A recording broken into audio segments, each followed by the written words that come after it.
Accounting in introduction.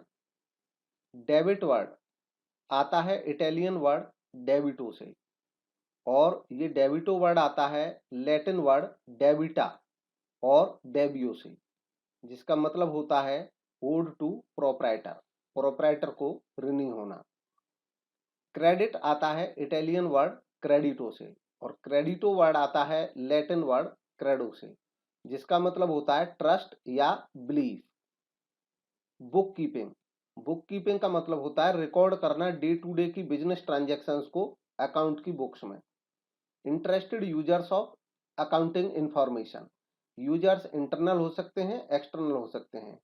Internal users में वो लोग आते हैं जो संस्था के अंदर रह करके संस्था के लिए पॉलिसी बनाते हैं या संस्था के लिए काम करते हैं, जैसे कि chief executive officer, chief finance officer, vice president, business unit managers, plant managers, store managers, land supervisors etcetera. External users में आते हैं वो लोग जो संस्था से बाहर के होते हैं और अपने मकसद के लिए संस्था की इंफॉर्मेशन चाहते हैं। प्रेजेंट या potential investor, share holders, creditors, इसके अलावा tax authorities, regulatory agencies, labour union, trade association, stock exchange and customers. Accounting के ब्रांचेस, अकाउंटिंग के मेजर ब्रांचेज हैं financial account, cost accounting, management accounting. Qualitative characteristic, accounting information में क्या quality होनी चाहिए? Reliability होनी चाहिए, रेलिवेंस होनी चाहिए, अंडरस्टैंडेबिलिटी होनी चाहिए, कंपेरेबिलिटी होनी चाहिए। ऑब्जेक्टिव्स ऑफ अकाउंट, अकाउंटिंग के ऑब्जेक्टिव्स, मेंटेन करना बिजनेस ट्रांजैक्शंस के रिकॉर्ड, प्रॉफिट या लॉस कैलकुलेट करना, फाइनेंशियल पोजीशन डिपिक्ट करना और प्रोवाइड करना अकाउंटिंग इंफॉर्मेशन उसके यूजर्स को। Theoretical framework of accounting, generally accepted accounting principles हैं बेसिक अकाउंटिंग प्रिंसिपल और गाइडलाइन। गैप में शामिल होते हैं बेसिक अकाउंटिंग के प्रिंसिपल्स और अकाउंटिंग स्टैंडर्ड जो इशू किए जाते हैं किसी कंट्री के अकाउंटिंग बॉडी के द्वारा। अकाउंटिंग प्रिंसिपल्स में मेजर अकाउंटिंग प्रिंसिपल्स हैं एक्रूअल प्रिंसिपल। एक्रूअल प्रिंसिपल कहता है कि ट्रांजैक्शन रिकॉर्ड होनी चाहिए उस अकाउंटिंग पीरियड में जिस पीरियड में वो अकर हुई है, ना कि कैश के आधार पे कि कैश कब मिला है या गया है। कंजर्वेटिज्म या प्रूडेंस प्रिंसिपल, कंजर्वेटिज्म प्रिंसिपल कहता है कि जो प्रोबेबल एक्सपेंसेस हैं उनको रिकॉर्ड करना चाहिए, प्रोबेबल एक्सपेंसेस और लॉसेस को, लेकिन रेवेन्यूज को तभी रिकॉर्ड करना चाहिए जब श्योर हो कि वो अकर होंगे ही। कंसिस्टेंसी प्रिंसिपल कहता है कि अकाउंटिंग प्रिंसिपल या मेथड जो एक बार यूज कर लिए उनको लगातार कंटिन्यू यूज करना चाहिए जब तक कोई बेहतर ऑप्शन उपलब्ध ना हो। कॉस्ट कॉन्सेप्ट कहता है कि जो फिक्स्ड एसेट्स हैं वो रिकॉर्ड होनी चाहिए ओरिजिनल कॉस्ट के आधार पे और बाद में डेप्रिसिएशन माइनस करके उसी ओरिजिनल कॉस्ट के बेस पे ही आगे भी वो मेंटेन की जानी चाहिए। डुअल एस्पेक्ट कॉन्सेप्ट कहता है कि हर एक क्रेडिट के बराबर एक डेबिट भी होता है। फुल डिस्क्लोजर कॉन्सेप्ट कहता है कि कोई भी इंफॉर्मेशन पूरी तरह से डिस्क्लोज होनी चाहिए अकाउंटिंग के बुक्स में। गोइंग कंसर्न कॉन्सेप्ट कहता है कि बिजनेस एक लंबे समय तक चलता रहेगा और इसी चीज को माइंड में रखते हुए अकाउंटिंग करनी चाहिए। मैचिंग प्रिंसिपल कहता है कि जब रेवेन्यू को रिकॉर्ड करते हैं तो रेवेन्यू से संबंधित जो खर्चे होते हैं वो उसी पीरियड में रिकॉर्ड होने चाहिए। मेटीरियलिटी कॉन्सेप्ट कहता है कि जो मेटीरियल फैक्ट है वो रिकॉर्ड करने चाहिए अकाउंट्स में, जो मेटीरियल नहीं है उनको रिकॉर्ड अलग से किया जा सकता है, अलग तरीके से किया जा सकता है। मतलब जो महत्वपूर्ण चीज है उनको उनके नाम से रिकॉर्ड करना चाहिए, जो कम महत्वपूर्ण है उनको इग्नोर किया जा सकता है। मनी मेजरमेंट कॉन्सेप्ट कहता है कि अकाउंटिंग में जो ट्रांजैक्शन रिकॉर्ड होती हैं वो एक्सप्रेस होनी चाहिए मनी की टर्म्स में। मतलब ऐसी ट्रांजैक्शंस को ये अकाउंटिंग में रिकॉर्ड करते हैं जिनकी मॉनेटरी वैल्यू में मेजर किया जा सकता है। रेवेन्यू रिकॉग्निशन प्रिंसिपल या रियलाइजेशन कॉन्सेप्ट कहता है कि रेवेन्यू को तब रिकॉग्नाइज किया जाना चाहिए जब वास्तव में वो अर्न हो रही हो। सेपरेट एंटिटी प्रिंसिपल कहता है कि बिजनेस को ये हमेशा ध्यान में रखना चाहिए कि जो बिजनेस ऑर्गेनाइजेशन है वो अलग है और उसके जो ओनर हैं वो एक अलग एंटिटी हैं। टाइम पीरियड प्रिंसिपल या टाइम पीरियड कॉन्सेप्ट कहता है कि अकाउंटिंग जब तैयार होती है तो एक पर्टिकुलर टाइम पीरियड के लिए अकाउंट्स बनने चाहिए। ज्यादातर ऐसा माना जाता है कि 1 ईयर की अवधि सफिशियंट रहती है अकाउंट्स प्रिपेयर करने के लिए। Fundamental accounting assumptions, fundamental accounting assumptions माने जाते हैं। गोइंग कंसर्न, कंसिस्टेंसी और एक्रूअल एजम्पशंस 3 ऐसे कॉन्सेप्ट हैं जिनको फंडामेंटल अकाउंटिंग एजम्पशंस कहा जाता है। अकाउंटिंग के स्टैंडर्ड्स, अकाउंटिंग के स्टैंडर्ड्स इंडिया में अकाउंटिंग स्टैंडर्ड बोर्ड के द्वारा बनाए जाते हैं। एएसबी बनाया गया था 1977 में। एएसबी काम करता है आईसीएआई के अंडर और इसको बनाया गया था आईसीएआई को 1949 में। इसके अलावा national financial reporting authority NFRA एक बॉडी बनाई है कंपनीज एक्ट 2013 के अंतर्गत। एनएफआरए का जो काम है वो ये काम है कि जो ऑडिट प्रोफेशन है ये इसकी लुक आफ्टर करेगा, उसको ओवरसी करेगा कि जो ऑडिटर्स हैं वो सही से काम करते रहें। मैंडेटरी अकाउंटिंग स्टैंडर्ड्स आईसीएआई के द्वारा 1 जुलाई 2017 तक जो मैंडेटरी अकाउंटिंग स्टैंडर्ड्स हैं वो इस तरीके से हैं। इसमें आप पॉज करके इनको देख सकते हैं और इनको पढ़ सकते हैं। जो महत्वपूर्ण है वो मैंने रेड मार्क कर दिए हैं, ये ज्यादा महत्वपूर्ण है, इनके पूछे जाने की संभावना ज्यादा रहती है।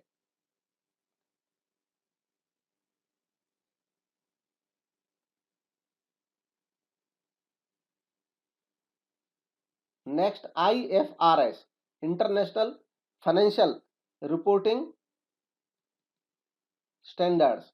International Accounting Standard Committee IASC बनी 29 जून 1973 को। इसका काम था इंटरनेशनल अकाउंटिंग स्टैंडर्ड आईएएस बनाना। 2000 मतलब इंटरनेशनल लेवल के अकाउंटिंग स्टैंडर्ड बनाना, इनको आईएएस कहा जाता था। 2001 में नई संस्था बनी इंटरनेशनल अकाउंटिंग स्टैंडर्ड बोर्ड आईएएसबी आईएएससी की जगह। अपनी पहली ही मीटिंग में इसने जो आईएएस जितने भी पहले से बने हुए थे आईएएससी के द्वारा उन सबको अडॉप्ट कर लिया एज इट इज, वो रहेंगे ही आगे भी।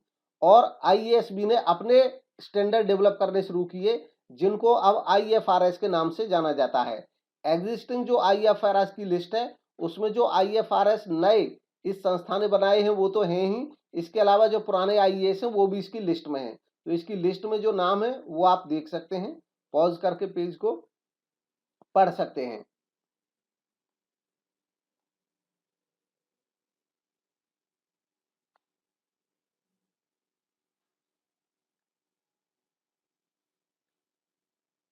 आप देखेंगे कि आईएफआरएस जितने अब तक बने हैं दिसंबर ये मार्च 22 तक के बने हुए हैं आईएफआरएस, और इसके अलावा जो पुराने आईएएस हैं वो इसी लिस्ट में आगे कंटिन्यू है, शामिल हैं।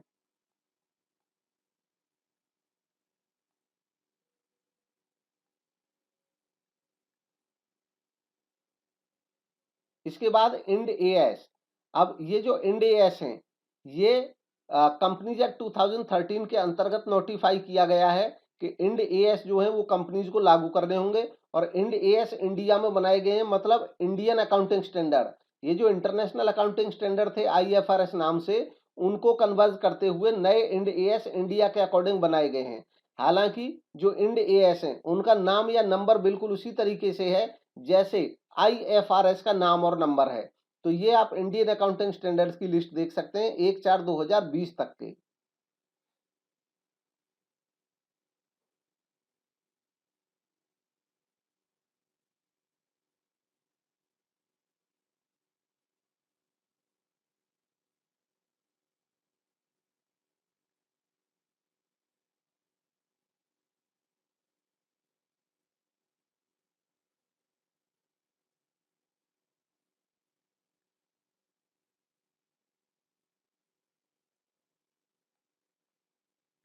नेक्स्ट, अकाउंटिंग के बेसिस, प्रोसेस, वाउचर या अकाउंटिंग इक्वेशन। अकाउंटिंग के बेसिस, अकाउंटिंग कैश बेसिस पे हो सकती है। कैश बेसिस में जो कैश रिसीव होता है या एक्सपेंसेस कैश में पे किए जाते हैं केवल उन्हीं को रिकॉर्ड किया जाता है इस अकाउंटिंग में। ये अकाउंटिंग सिंपल है यूज करने के लिए, कैश बेसिस अकाउंटिंग। दूसरा है एक्रूअल बेसिस अकाउंटिंग। इस बेसिस में या इस मेथड में जो रिकॉर्डिंग होती है रेवेन्यूज की वो तब होती है जब वो अर्न होते हैं, और एक्सपेंसेस तब लिखे जाते हैं जब वो इनकर होते हैं। इसमें कैश पे ध्यान नहीं रखा जाता, ये देखा जाता है कि अगर कोई खर्च अगर कोई खर्च हो गया है, चाहे कैश दिया है या नहीं दिया है, अगर हो गया है तो उसको रिकॉर्ड किया जाएगा। ऐसे ही अगर कोई अर्निंग हो गई है, चाहे कैश आया या नहीं आया, तो उसको अर्निंग माना जाएगा। ये एक्रूअल बेसिस है। जितनी भी जो लिस्टेड कंपनीज होती हैं उन सबको एक्रूअल बेसिस पे अपने अकाउंट तैयार करने अनिवार्य होते हैं। हाइब्रिड सिस्टम, हाइब्रिड एक तरह से मिक्स है कैश और एक्रूअल बेसिस दोनों का। हाइब्रिड सिस्टम में क्या किया जाता है, ज्यादातर जो रेवेन्यू होते हैं उनको तो रिकॉर्ड करते हैं कैश बेसिस पे और एक्सपेंसेस को रिकॉर्ड करते हैं एक्रूअल बेसिस पे। अकाउंटिंग के systems, double entry system, single entry system. Double entry system dual aspect पे आधारित है, इसमें डेबिट और क्रेडिट के आधार पे रिकॉर्डिंग की जाती है। सिंगल एंट्री सिस्टम एक ऐसा सिस्टम है जो कंप्लीट सिस्टम नहीं है, इसको सिंगल एंट्री सिस्टम के अलावा इनकम्प्लीट सिस्टम भी कहा जाता है। ये ऐसा सिस्टम है जिसमें कुछ चीजें रिकॉर्ड की जाती हैं, कुछ चीजें छोड़ दी जाती हैं, इसलिए इसको इनकम्प्लीट सिस्टम भी कहा जाता है। अकाउंटिंग की प्रोसेस, अकाउंटिंग की प्रोसेस में कई स्टेप्स होते हैं।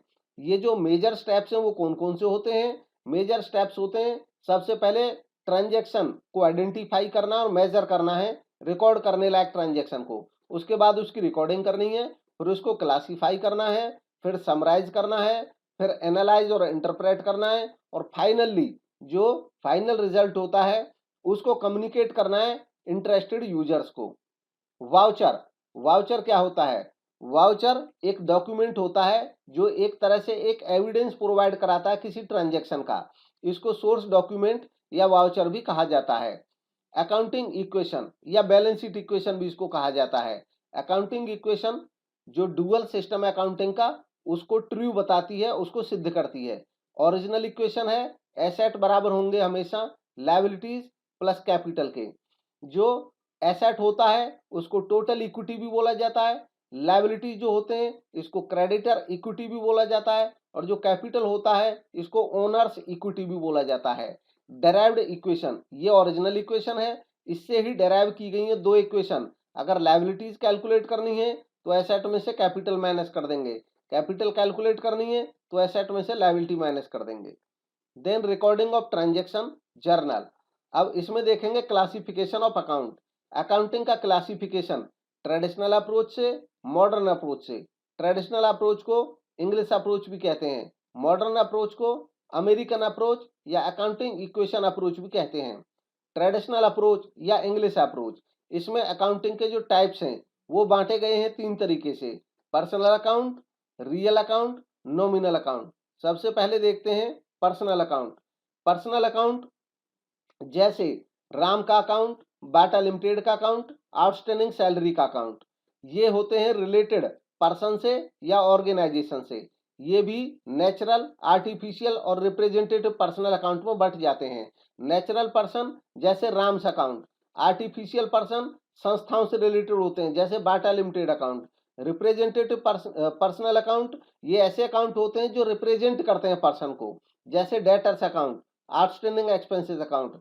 जितने भी प्रीपेड, आउटस्टैंडिंग वगैरह जो अकाउंट होते हैं वो रिप्रेजेंटेटिव पर्सनल अकाउंट होते हैं। रिप्रेजेंटेटिव पर्सनल अकाउंट जो होते हैं वो एक तरह से पर्सनल अकाउंट्स का एक समूह होता है। इस समूह में कोई नेचुरल पर्सन भी हो सकता है, कोई आर्टिफिशियल पर्सन भी हो सकता है, तो इसलिए ये रिप्रेजेंटेटिव में आ जाते हैं। इसके बाद है रियल अकाउंट। रियल अकाउंट जैसे कि cash account, machine account, goodwill account. Cash, money या एसेट से रिलेटेड जितने भी अकाउंट हैं वो रियल होते हैं। ये टेंजिबल एसेट हो सकते हैं, इंटेंजिबल एसेट हो सकते हैं। टेंजिबल जैसे कि मशीन, इंटेंजिबल जैसे कि गुडविल। नॉमिनल अकाउंट जैसे rent account, salary account, purchase account, discount account. जितने भी इनकम या एक्सपेंसेस होते हैं वो नॉमिनल अकाउंट होते हैं। Next, rules of debit and credit. अब ट्रेडिशनल अप्रोच या इंग्लिश अप्रोच के अकॉर्डिंग डेबिट या क्रेडिट के रूल क्या है? पर्सनल अकाउंट का रूल है debit the receiver, credit the giver. Real account का रूल है debit what comes in, credit what goes out. Nominal account का रूल है debit all expenses and losses, credit all income and gains. इनको golden rules of account भी कहा जाता है, golden rules of account. Next है modern approach. Modern approach में accounting के टाइप्स टोटल 5 टाइप्स में बांटा जाता है अकाउंट्स को: asset, expense, capital, liabilities, income या रेवेन्यू। सबसे पहले एसेट। एसेट जैसे कैश, डेटर, प्लांट, जो आइटम जिनकी कोई मनी वर्थ होती है वो एसेट कहलाते हैं। एक्सपेंस जैसे कि रेंट पेड, डिस्काउंट अलाउड, जो अमाउंट इनकर होती है कोई बेनिफिट लेने के लिए जब हम कोई खर्च करते हैं तो एक्सपेंस कहलाता है। कैपिटल, कैपिटल में कैपिटल, ड्रॉइंग और करंट अकाउंट आते हैं, ये ओनर के मोनेटरी कंट्रीब्यूशन होते हैं संस्था में। नेक्स्ट है लायबिलिटीज। लायबिलिटी जैसे कि bank loan payable, outstanding expenses, ये लायबिलिटी अकाउंट है। इसका मतलब होता है dues payable in future, future में जो ड्यूज पे करने पड़ेंगे वो लायबिलिटी होते हैं। इनकम या रेवेन्यू जैसे कमीशन रिसीव्ड, रेंट रिसीव्ड, जो अमाउंट अर्न होती हैं वो इनकम या रेवेन्यू अकाउंट कहलाती हैं। मॉडर्न अप्रोच के जो रूल हैं डेबिट या क्रेडिट के, वो हैं कि एसेट और एक्सपेंस। एसेट और एक्सपेंस का रूल है कि अगर ये इंक्रीज हो तो डेबिट करो, अगर ये डिक्रीज हो तो क्रेडिट करो। कैपिटल, लायबिलिटी और इनकम का जो रूल है वो ये है कि अगर ये तीनों डिक्रीज हो रहे हैं तो डेबिट करो, इंक्रीज हो रहे हैं तो क्रेडिट करो। Next, books of original entry. Original entry की बुक्स हैं journal proper, cash book, other day books. Other day books में आ जाते हैं purchase book, sales book, purchase return, sales return, bills receivable या बिल्स पेबल। दरअसल books of original entry में जो जर्नल है वो भी आता है। जर्नल मेन बुक है ओरिजिनल एंट्री की बुक की, और ये जो है इनको कहा जाता है सब्सिडरी बुक्स, इनको सब्सिडरी बुक कहा जाता है। ओरिजिनल एंट्री बुक जर्नल भी है, जर्नल मेन बुक है, प्राइमरी बुक है, और ये इसकी सब्सिडरी है जर्नल की, सब्सिडियरी सहायक पुस्तकें, या इनको स्पेशल पर्पज बुक्स भी कहा जाता है, स्पेशल पर्पज बुक्स, क्योंकि ये खास पर्पज के लिए बनाई जाती हैं ये सब। नेक्स्ट है डेबिट नोट। डेबिट नोट एक डॉक्यूमेंट होता है जो एक तरह से एक डेविडेंट होता, एविडेंस होता है इस बात का कि हमने किसी पार्टी को अपनी बुक्स में डेबिट कर दिया है, और उसको हमने डेबिट कर दिया है सेल करने के बिना। आमतौर पे जब हम किसी को क्रेडिट सेल करते हैं तो उसको डेबिट करते हैं अपनी बुक्स में। अगर हम सेल करने के अलावा अन्य किसी कारण से डेबिट करते हैं तो उसके लिए डेबिट नोट बनाया जाता है। अन्य कारण सामान की वापसी हो सकता है, अमाउंट की एडजस्टमेंट हो सकता है। Credit note, credit note prepare किया जाता है तब जब किसी पार्टी को हम अपनी बुक्स में क्रेडिट करना चाहते हैं, और क्रेडिट इसलिए करना चाहते हैं कि कोई क्रेडिट परचेज का कारण नहीं है, अन्य किसी कारण से। क्रेडिट परचेज जब करते हैं तब तो हम क्रेडिटर बनाएंगे ही किसी को, इसके अलावा अन्य किसी कारण से। अन्य किसी कारण का मतलब हो गया कि हम कोई रिटर्न कर रहे हैं या कोई एडजस्टमेंट हो रहा है। बैंक रिकॉन्सिलिएशन स्टेटमेंट, बीआरएस, यह एक स्टेटमेंट होता है जो इस रीजन को बताता है कि अगर कोई डिफरेंस है पासबुक में और कैश बुक के बैलेंस में तो उसका कारण क्या है। इस कारण को डिस्कस करने वाला स्टेटमेंट होता है बैंक रिकॉन्सिलिएशन स्टेटमेंट। रीजन क्या है कि डिफरेंस रहता है, जो डिफरेंस है पासबुक में या कैश बुक के बैलेंस में, उसका रीजन क्या है। उसका रीजन है टाइमिंग डिफरेंस हो सकता है, उसका कारण हो सकता है ट्रांजैक्शन रिकॉर्ड की जाए केवल बैंक के द्वारा, कैश बुक में रिकॉर्ड ना हो। इसके अलावा कारण हो सकता है एरर या ओमिशन, या तो बिजनेस ने कर दी हो अपने यहाँ पे कैश बुक बनाते समय, या बैंक ने एंट्री में कोई गलती कर दी हो। तो ये सब कारण हो सकते हैं जिन कारणों से कैश बुक और पासबुक का बैलेंस नहीं मिल पाता है। जब नहीं मिल पाता है तो उसको ये जानने के लिए कि कारण क्या ये नहीं मिल रहा है, उसके लिए एक रफ वर्क होता है बैंक रिकॉन्सिलिएशन स्टेटमेंट। नेक्स्ट है trial balance and rectification of errors. Trial balance का मीनिंग, ट्रायल बैलेंस एक स्टेटमेंट होता है जो बैलेंसेस को शो करता है, सारे अकाउंट्स के, डेबिट अकाउंट्स के और क्रेडिट अकाउंट्स के, सभी के बैलेंसेस को शो करता है, जिससे ये पता चलता है कि अर्थमेटिकल एक्यूरेसी हमारे लेजर अकाउंट्स में है या नहीं है। अगर ये मिल जाता है तो ये मान लिया जाता है कि अर्थमेटिकली हमारे अकाउंट्स करेक्ट हैं, अगर नहीं मिलता है तो ये माना जाता है कि अर्थमेटिकली कोई प्रॉब्लम हो सकती है। ऑब्जेक्टिव क्या है ट्रायल बैलेंस बनाने के, इसके ऑब्जेक्टिव हैं अर्थमेटिकल एक्यूरेसी, लेजर अकाउंट की असरटेन करना, सुनिश्चित करना, एरर्स को लोकेट करने में मदद करना, इसके अलावा फाइनेंशियल स्टेटमेंट के प्रेपरेशन में मदद करना। Preparation of trial balance, trial balance total method से बन सकता है, बैलेंस मेथड से बन सकता है, टोटल कम बैलेंस मेथड से। जब टोटल मेथड से बनता है तो ट्रायल बैलेंस में डेबिट और क्रेडिट साइड में, डेबिट में सभी अकाउंट्स के डेबिट वाला टोटल लिखा जाता है, क्रेडिट में सभी अकाउंट्स के क्रेडिट वाला टोटल लिखा जाता है। जब बैलेंस मेथड से बनाते हैं तो किसी अकाउंट का केवल एक ही बैलेंस, किसी अकाउंट का केवल बैलेंस लिखा जाता है। अगर किसी का डेबिट बैलेंस है तो वो केवल डेबिट में लिखा जाएगा, क्रेडिट में उसको कुछ नहीं लिखा जाएगा। अगर किसी अकाउंट का क्रेडिट बैलेंस है तो उसका जो बैलेंस है वो क्रेडिट साइड में लिखा जाएगा और डेबिट में कुछ नहीं लिखा जाएगा। टोटल कम बैलेंस मेथड, ये वैसा मेथड है जिसमें 4 कॉलम रखे जाते हैं, 2 कॉलम रखे जाते हैं टोटल के लिए और 2 कॉलम रखे जाते हैं बैलेंस के लिए। क्लासिफिकेशन ऑफ एरर, एरर्स का क्लासिफिकेशन।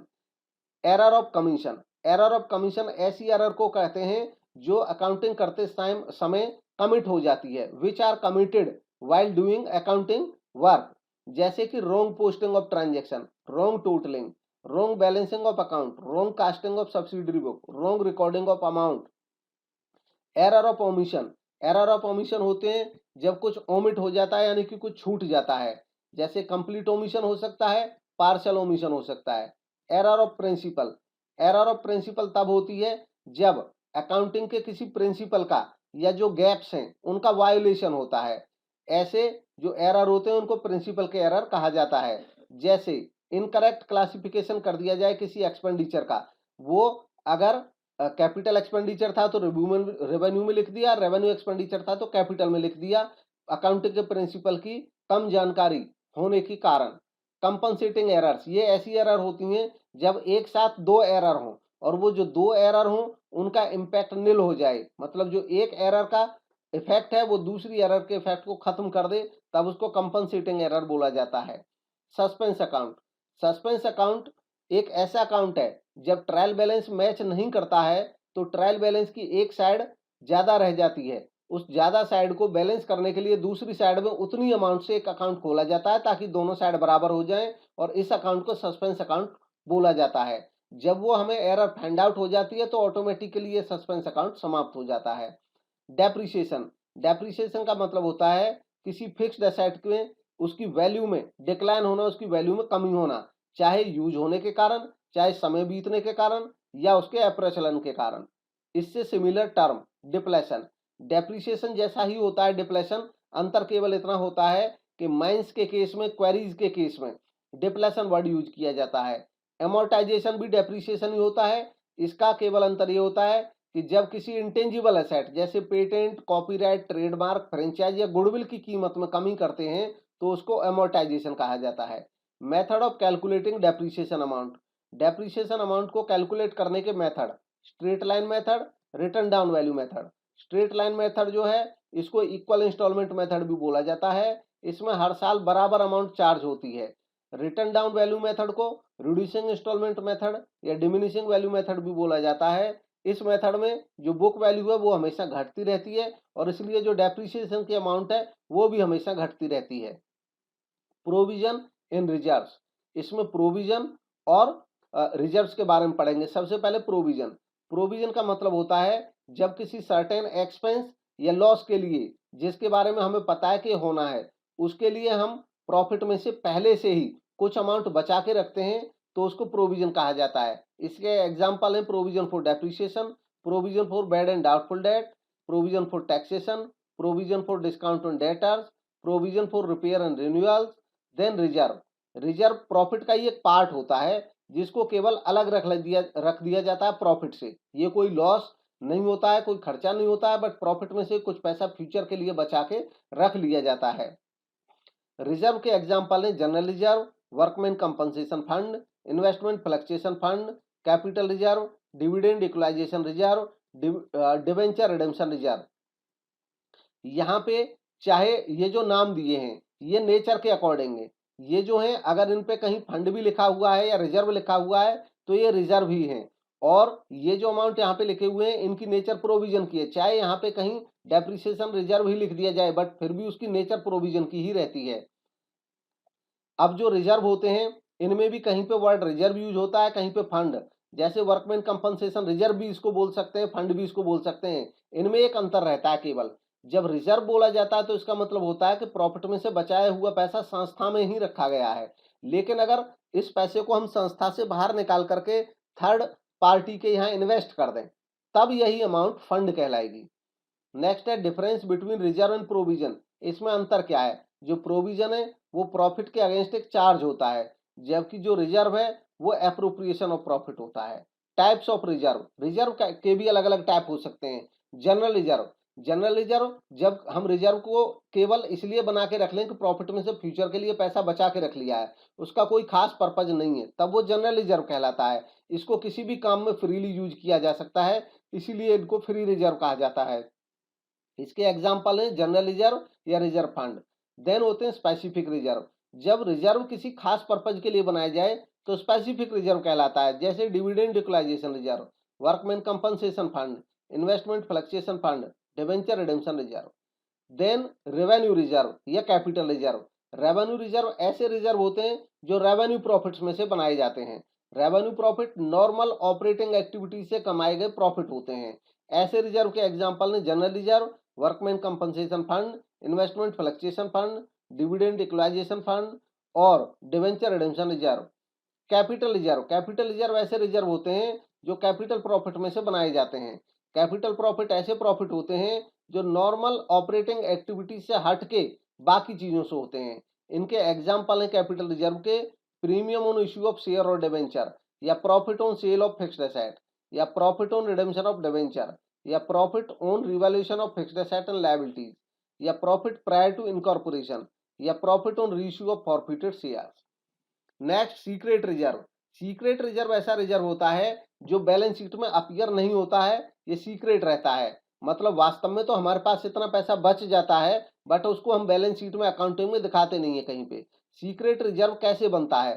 सीक्रेट रिजर्व बनता है इन्वेंट्री या स्टॉक को अंडर वैल्यू करके, या चार्ज करके कैपिटल एक्सपेंडिचर को P&L अकाउंट में, या एक्सेसिव प्रोविजन क्रिएट करके डाउटफुल डेट्स के लिए, या कंटेंजेंट लायबिलिटी शो करके एक्चुअल लायबिलिटी, मतलब कोई कंटेंजेंट लायबिलिटी था लेकिन हमने उसको एक्चुअल लायबिलिटी की तरह ट्रीट कर दिया। नेक्स्ट है फाइनेंशियल स्टेटमेंट। फाइनेंशियल स्टेटमेंट, हर एक स्टेटमेंट जो फाइनेंशियल इंफॉर्मेशन देते हैं उनको फाइनेंशियल स्टेटमेंट कहा जा सकता है। लेकिन किसी संस्था के जो मेजर फाइनेंशियल स्टेटमेंट हैं वो trading and profit and loss account, जिसको इनकम स्टेटमेंट या स्टेटमेंट ऑफ P&L भी बोला जाता है। इसके अलावा बैलेंस शीट, जिसको पोजीशन स्टेटमेंट या स्टेटमेंट ऑफ फाइनेंशियल पोजीशन भी बोला जाता है। Preparation of financial statements, financial statement का प्रेपरेशन, इनको प्रिपेयर किया जाता है usually eight the end of the accounting year, trial balance के बेस पे। नॉमिनल अकाउंट जो होते हैं उनको क्लोज कर दिया जाता है और उनको ट्रेडिंग एंड P&L अकाउंट में ट्रांसफर कर दिया जाता है। रियल और पर्सनल अकाउंट जितने भी होते हैं इनको बैलेंस शीट में शो किया जाता है। Capital and revenue item, revenue item trading and P&L account के पार्ट बनते हैं, जबकि कैपिटल आइटम जो होते हैं वो बैलेंस शीट के पार्ट बनते हैं। कैपिटल एक्सपेंडिचर और रेवेन्यू एक्सपेंडिचर में अंतर। कैपिटल एक्सपेंडिचर जो होते हैं वो फर्म की अर्निंग कैपेसिटी को बढ़ाते हैं, जबकि रेवेन्यू एक्सपेंडिचर जो होते हैं वो फर्म की अर्निंग कैपेसिटी को मेंटेन करते हैं। जैसे रिपेयर करना, ये मेंटेन करने के काम में आता है, लेकिन मशीन खरीदना ये कैपिटल एक्सपेंडिचर है। एक्वायर करना फिक्स्ड एसेट को ऑपरेशन के लिए, ये इसका एग्जाम्पल है। Day to day conduct of business हमेशा रेवेन्यू एक्सपेंडिचर कहलाता है। रेवेन्यू एक्सपेंडिचर जो होते हैं वो जनरली रिकरिंग नेचर के होते हैं, बार बार होते हैं। कैपिटल एक्सपेंडिचर जो होते हैं वो नॉन रिकरिंग होते हैं, एक बार कर दिया, लंबे समय तक के लिए अब नहीं करना पड़ेगा। Next, benefits more than one accounting year. Capital expenditure का बेनिफिट एक साल से ज्यादा समय तक मिलता है। रेवेन्यू एक्सपेंडिचर का बेनिफिट एक साल के अंदर अंदर समाप्त हो जाता है। जो कैपिटल एक्सपेंडिचर होते हैं उनको बैलेंस शीट में रिकॉर्ड किया जाता है डेप्रिसिएशन डिडक्ट करने के बाद। कैपिटल एक्सपेंडिचर वास्तव में हमें एसेट के रूप में मिलते हैं, जैसे फर्नीचर बनाया, बिल्डिंग बनाया, तो ये सब फिक्स्ड एसेट बन जाते हैं हमारे लिए। जो रेवेन्यू एक्सपेंडिचर होते हैं वो ट्रेडिंग एंड P&L में शो किए जाते हैं, जैसे कि जितने भी खर्चे होते हैं, salary, wages, repair, debited to trading and P&L account in lifetime by way of depreciation. जो कैपिटल एक्सपेंडिचर है इनको भी P&L में डेबिट किया जाता है, बट डेप्रिसिएशन के माध्यम से एक एक साल थोड़ा थोड़ा करके। जबकि रेवेन्यू एक्सपेंडिचर होते हैं वो एक ही साल, जिस साल वो खर्चा होता है उसी साल ट्रेडिंग और P&L अकाउंट में उसको ट्रांसफर कर दिया जाता है।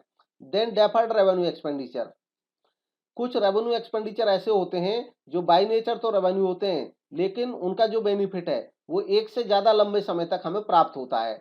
ऐसे खर्चों को कहा जाता है डेफर्ड रेवेन्यू एक्सपेंडिचर। मतलब ऐसा रेवेन्यू एक्सपेंडिचर जिसको डेफर किया गया है, मतलब जिसमें देरी है अभी राइट ऑफ होने में या उसका बेनिफिट मिलने में। ऐसे एक्सपेंडिचर को हम बुक में जब रिकॉर्ड करते हैं तो कैपिटल एक्सपेंडिचर की तरह रिकॉर्ड करते हैं, इसलिए उनको धीरे धीरे राइट ऑफ करते हैं और उनकी बची हुई वैल्यू को बैलेंस शीट में दिखाते हैं एसेट साइड में। Marshalling in grouping of asset and liabilities, arrange करना एसेट और लायबिलिटीज को एक पर्टिकुलर ऑर्डर में। जब बैलेंस शीट बनाते हैं तो एसेट लायबिलिटी को एक खास ऑर्डर में लिखते हैं हम, इसको मार्शलिंग कहते हैं। एसेट और लायबिलिटी जो होते हैं उनको जनरली अरेंज किया जाता है in the order of liquidity, या तो लिक्विडिटी के ऑर्डर में या परमानेंस के ऑर्डर में, इसी को मार्शलिंग कहते हैं। Grouping of asset and liability, इसके अलावा एसेट और लायबिलिटी को जब हम ग्रुप करते हैं डिफरेंट हेड्स में, जैसे ये करंट एसेट्स हैं, नॉन करंट एसेट हैं, तो इसको ग्रुपिंग कहा जाता है। अकाउंटिंग फॉर एनपीओज, एनपीओज की accounting. Not for profit organization जो होते हैं वो सोसाइटी के वेलफेयर के लिए काम करते हैं, इनको चैरिटेबल इंस्टीट्यूट के तरह से सेटअप किया जाता है और ये बिना किसी प्रॉफिट मोटिव के काम करते हैं। फाइनल अकाउंट एनपीओज के द्वारा जो बनाए जाते हैं वो होते हैं receipts and payment account, income and expenditure account, balance sheet. इनका जो रिसीट्स एंड एक पेमेंट अकाउंट होता है वो बाकी बिजनेस ऑर्गेनाइजेशन का जो ट्रायल बैलेंस होता है ये उसका रोल प्ले करता है। इनकम एंड एक्सपेंडिचर अकाउंट ये वो रोल प्ले करता है जो बिजनेस ऑर्गेनाइजेशन में P&L अकाउंट रोल प्ले करता है, तो ये P&L अकाउंट की तरह होता है। बैलेंस शीट ही है। नेक्स्ट है सम पेक्युलर आइटम, कुछ खास आइटम जो एनपीओज में देखने को मिलते हैं। सब्सक्रिप्शन, सब्सक्रिप्शन को हिंदी में चंदा बोलते हैं। जो एनपीओज के जो मेंबर होते हैं वो फीस के तौर पे एनुअल या मंथली बेसिस पे जो खर्च देते हैं, एनुअल या मंथली बेसिस पे लगातार जो राशि देते हैं संस्था को दान स्वरूप, वो सब्सक्रिप्शन कहलाती है। इसको रिसीट्स एंड पेमेंट अकाउंट के रिसीट में दिखाया जाता है और इनकम एंड एक्सपेंडिचर अकाउंट के इनकम में दिखाया जाता है। डोनेशन, कोई भी गिफ्ट कैश में या प्रॉपर्टी में जो रिसीव किया जाता है संस्था के द्वारा वो डोनेशन कहलाता है। डोनेशन स्पेसिफिक हो सकता है, जनरल हो सकता है। जब किसी खास पर्पज के लिए डोनेशन मिलता है तो वो स्पेसिफिक डोनेशन होता है और उसको कैपिटल रिसीट माना जाता है। जनरल डोनेशन जो होता है वो जनरल पर्पज के लिए होता है और आमतौर पर उसको रेवेन्यू रिसीट माना जाता है। लेगासीज, लेगासीज भी एक डोनेशन ही होता है लेकिन ये किसी डिसीज्ड पर्सन की विल के अकॉर्डिंग मिलता है। किसी व्यक्ति की डेथ हो गई है और उसने अपनी विल में ऐसा कोई प्रोविजन किया था कि ये अमाउंट एनपीओ को मिलेगी, तो जब ऐसी कोई अमाउंट एनपीओ को मिलती है तो उसी को लेगासी कहते हैं। इसका जो यूज है वो स्पेसिफिक भी हो सकता है डोनर ने कह दिया कि इस काम में लगना है, या उसका कोई यूज फिक्स नहीं भी हो सकता है। ये इस आधार पे कैपिटल या रेवेन्यू रिसीप्ट दोनों ही हो सकती है, उस स्पेसिफिक यूज या जनरल यूज के आधार पे। खास यूज है तो कैपिटल रिसीप्ट कहलाएगी, कोई खास यूज नहीं है तो रेवेन्यू रिसीप्ट कहा जा सकता है। लैप मेंबरशिप फीस, जब किसी संस्था में मेंबरशिप बनने के लिए ये कंडीशन होती है कि पूरे लाइफ टाइम की फीस एक ही बार में दी जाती है, तो इसको लाइफ मेंबरशिप फीस बोला जाता है। क्योंकि ये पूरी लाइफ में मेंबर की में एक ही बार दी जाती है इसलिए ये कैपिटल रिसीट मानी जाती है। एंट्रेंस फीस, एंट्रेंस फीस को एडमिशन फीस भी कहते हैं। जनरली जब कोई पर्सन एंटर करता है किसी संस्था में तो उस समय उसको ये फीस देनी होती है, entrance fees. Sale of old asset, कोई संस्था पुरानी एसेट अगर बेचती है तो उस पर जो गेन या लॉस होता है उसको इनकम एंड एक्सपेंडिचर अकाउंट में दिखाया जाता है। पीरियोडिकल्स की सेल जैसे मैगजीन वगैरह, इनका जो भी खर्च होता है उसको इनकम एंड एक्सपेंडिचर में दिखाया जाता है। अगर खर्चा है तो एक्सपेंडिचर साइड में दिखाया जाएगा, और अगर इनको बेचा गया है, सेल ऑफ पीरियोडिकल्स, क्योंकि यहाँ पे सेल लिखा है तो इसका मतलब बेचा गया है। अगर इनको बेचा गया है तो इनकम दिखाया जाएगा, अगर इनको खरीदा गया है, परचेज ऑफ पीरियोडिकल हो तो एक्सपेंसेस में दिखाया जाएगा। Sale of sports material, sport material जो बेचते हैं यूजुअली इनको इनकम माना जाता है क्योंकि आमतौर पर जब ये पुराने हो जाते हैं तब इनको बेचा जाता है। पेमेंट ऑफ ऑनरेरियम, संस्था अगर किसी अपने यहाँ पे किसी पर्सन को बुलाती है, किसी कलाकार को, आर्टिस्ट को बुलाती है और उसको कोई पैसा देती है तो उसको ऑनरेरियम बोला जाता है, इसको रेवेन्यू एक्सपेंस माना जाता है। एंडोमेंट फंड, एंडोमेंट फंड एक फंड होता है जो किसी ऐसे बिकेस्ट या गिफ्ट, यानी कि कहीं से कोई गिफ्ट मिली, डोनेशन मिला और उससे ये फंड बनता है, लेकिन इसकी एक कंडीशन होती है तब ये एंडोमेंट फंड कहलाता है। इस डोनेशन की कंडीशन ये होती है कि इसमें जो अमाउंट मिला है उस अमाउंट को कहीं पे इन्वेस्ट किया जाएगा और उस अमाउंट को इन्वेस्ट करने से जो इनकम होगी उसको किसी खास पर्पज में यूज किया जाएगा। ऐसा एंडोमेंट फंड का जो अमाउंट होता है उसको कैपिटल रिसीट माना जाता है। जैसे हम किसी हॉस्पिटल में डोनेशन कर दें 1 करोड़ रुपए, हम उनसे कहें कि आप इन 1 करोड़ रुपए को यूज नहीं करोगे, इस 1 करोड़ के आप शेयर खरीद लो और इन शेयरों से जो डिविडेंड मिले उसमें से आप लोगों का उपचार करना, और जो फंड का अमाउंट है उसको यूज मत करना। ऐसे फंड को एंडोमेंट फंड कहा जाता है। ये लंबे समय तक इनकम के तौर पे बेनिफिट देता है संस्था को। गवर्नमेंट ग्रांट, गवर्नमेंट ग्रांट जब सरकार की तरफ से school, college, public hospitals etcetera को कोई अमाउंट मिलता है तो वो गवर्नमेंट ग्रांट कहलाता है।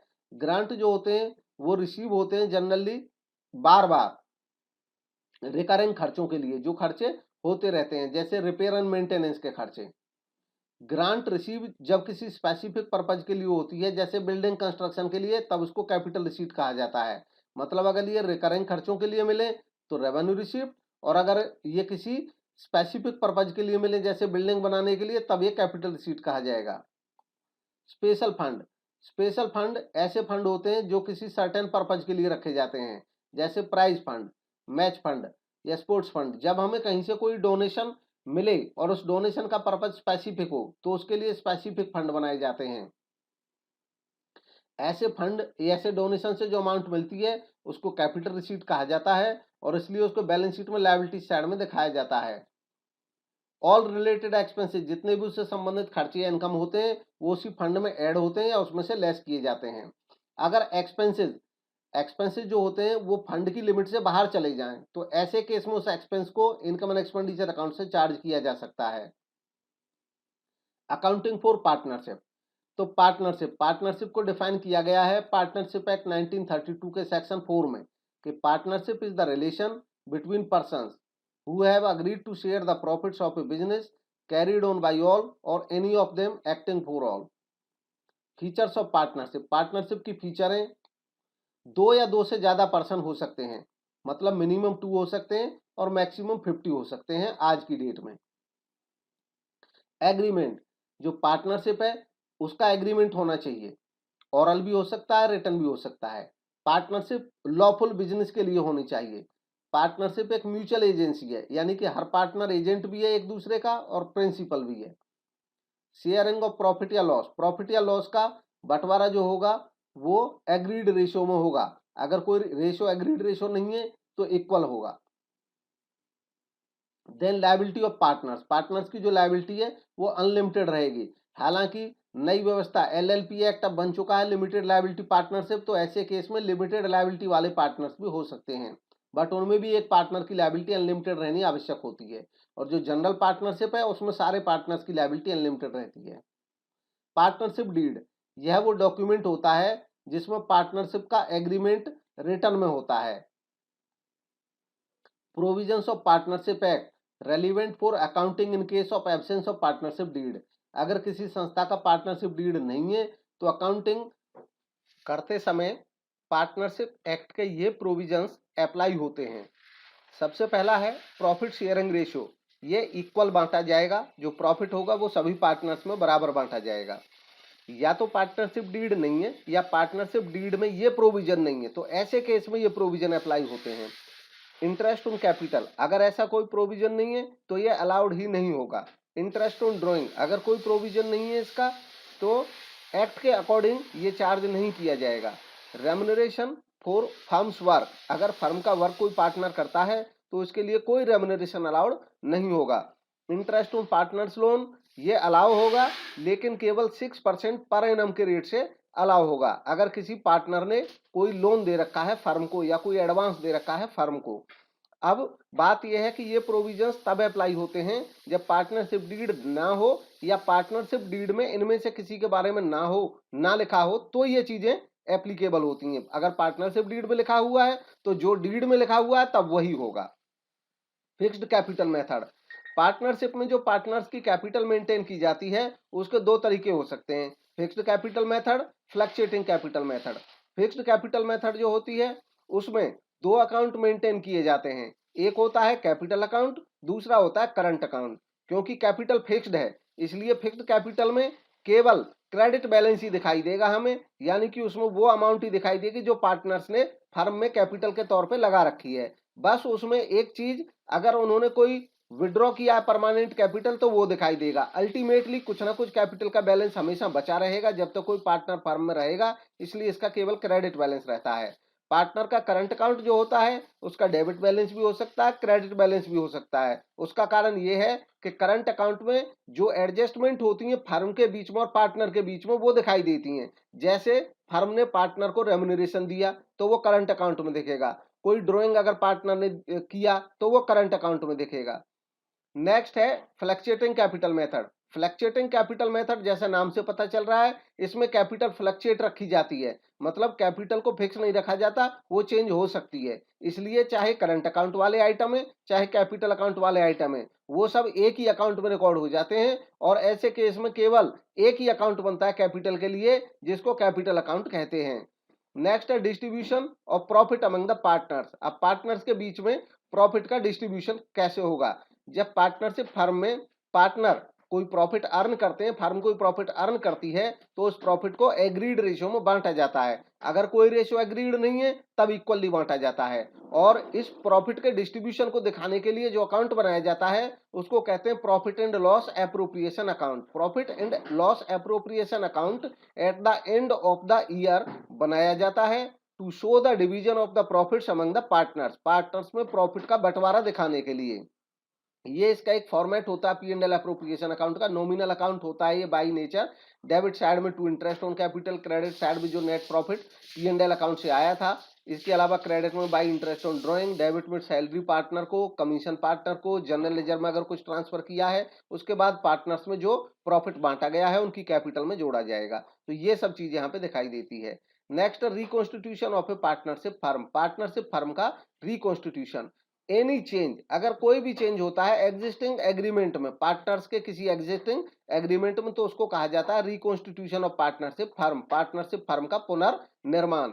Modes of reconstitution of A partnership firm. Partnership firm में रिकॉन्स्टिट्यूशन के कौन कौन से तरीके हो सकते हैं? Admission of a new partner, change in profit sharing ratio, retirement of existing partner, death of partner. ये सब वो कारण हैं जिनकी वजह से फर्म का रिकॉन्स्टिट्यूशन हो जाता है। Admission of a new partner, नए पार्टनर का जो एडमिशन होता है उसको एडमिट किया जा सकता है किसी फर्म में केवल या तो सारे पार्टनर जो एग्जिस्टिंग पार्टनर्स हैं वो सहमत हों, उनकी सहमति से, अनलेस अदरवाइज एग्रीड अपॉन, या कोई ऐसा उनका पहले से एग्रीमेंट हो तो उसके मुताबिक। मतलब अगर पहले से कोई एग्रीमेंट नहीं है फर्म में तो केवल सारे पार्टनर्स की सहमति से ही नया पार्टनर फर्म में आ सकता है, एडमिट हो सकता है। New profit sharing ratio. New profit sharing ratio निकालने का तरीका होता है, उसमें जो न्यू शेयर निकाला जाता है किसी पार्टनर का, उसको पहले कैलकुलेट करते हैं उसका ओल्ड शेयर, और ओल्ड शेयर में से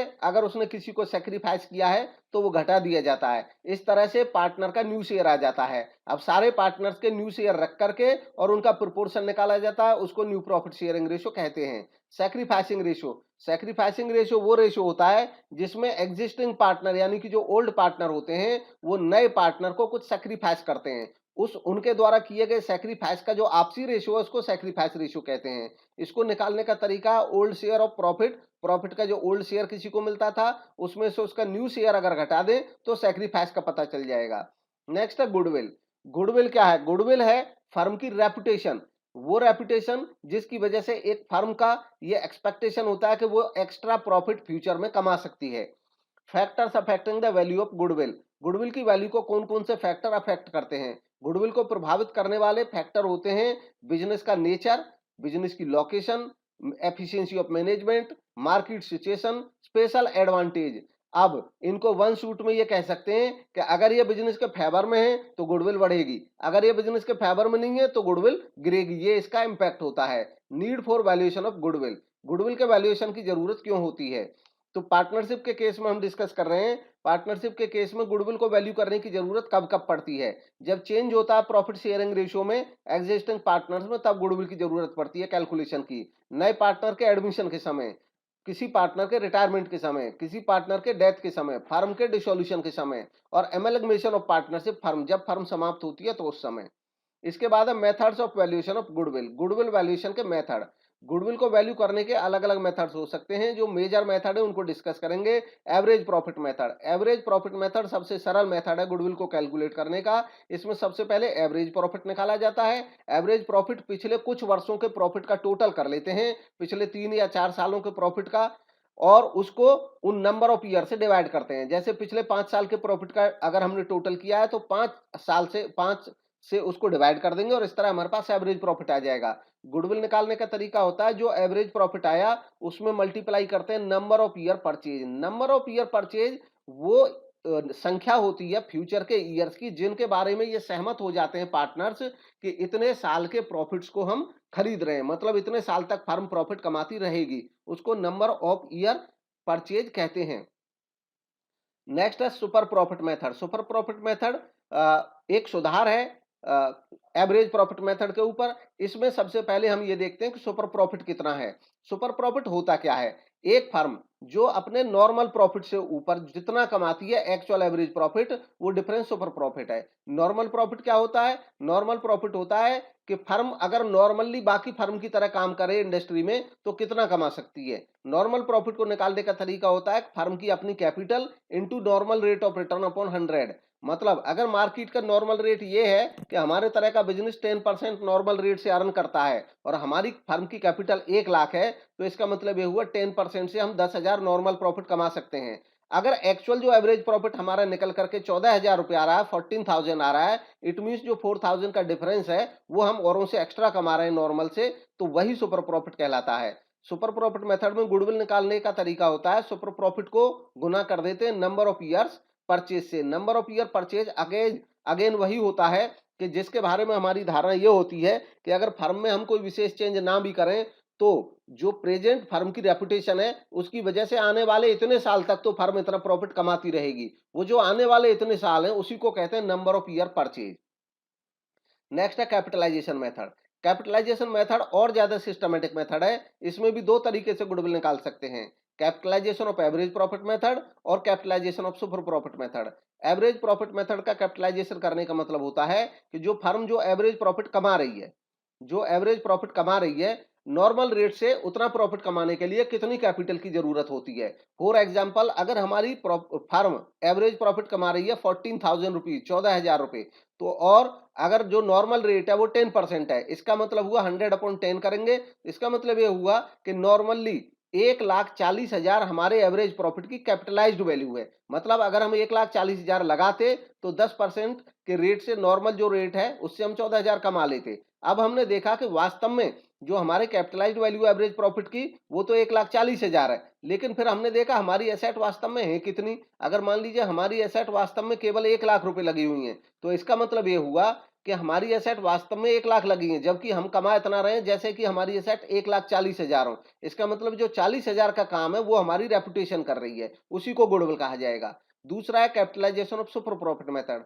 capitalisation of super profit method में जो सुपर प्रॉफिट है उसी की कैपिटलाइज्ड वैल्यू निकाल ली जाती है, क्योंकि जो हम सुपर कमा रहे हैं, जो और उनसे एक्स्ट्रा कमा रहे हैं, उसका हम नॉर्मल रेट से कैपिटलाइजेशन कर देंगे, वो डायरेक्ट गुडविल की ही वैल्यू आ जाएगी, क्योंकि जो सुपर हम कमा रहे हैं वो गुडविल की वजह से कमा रहे हैं।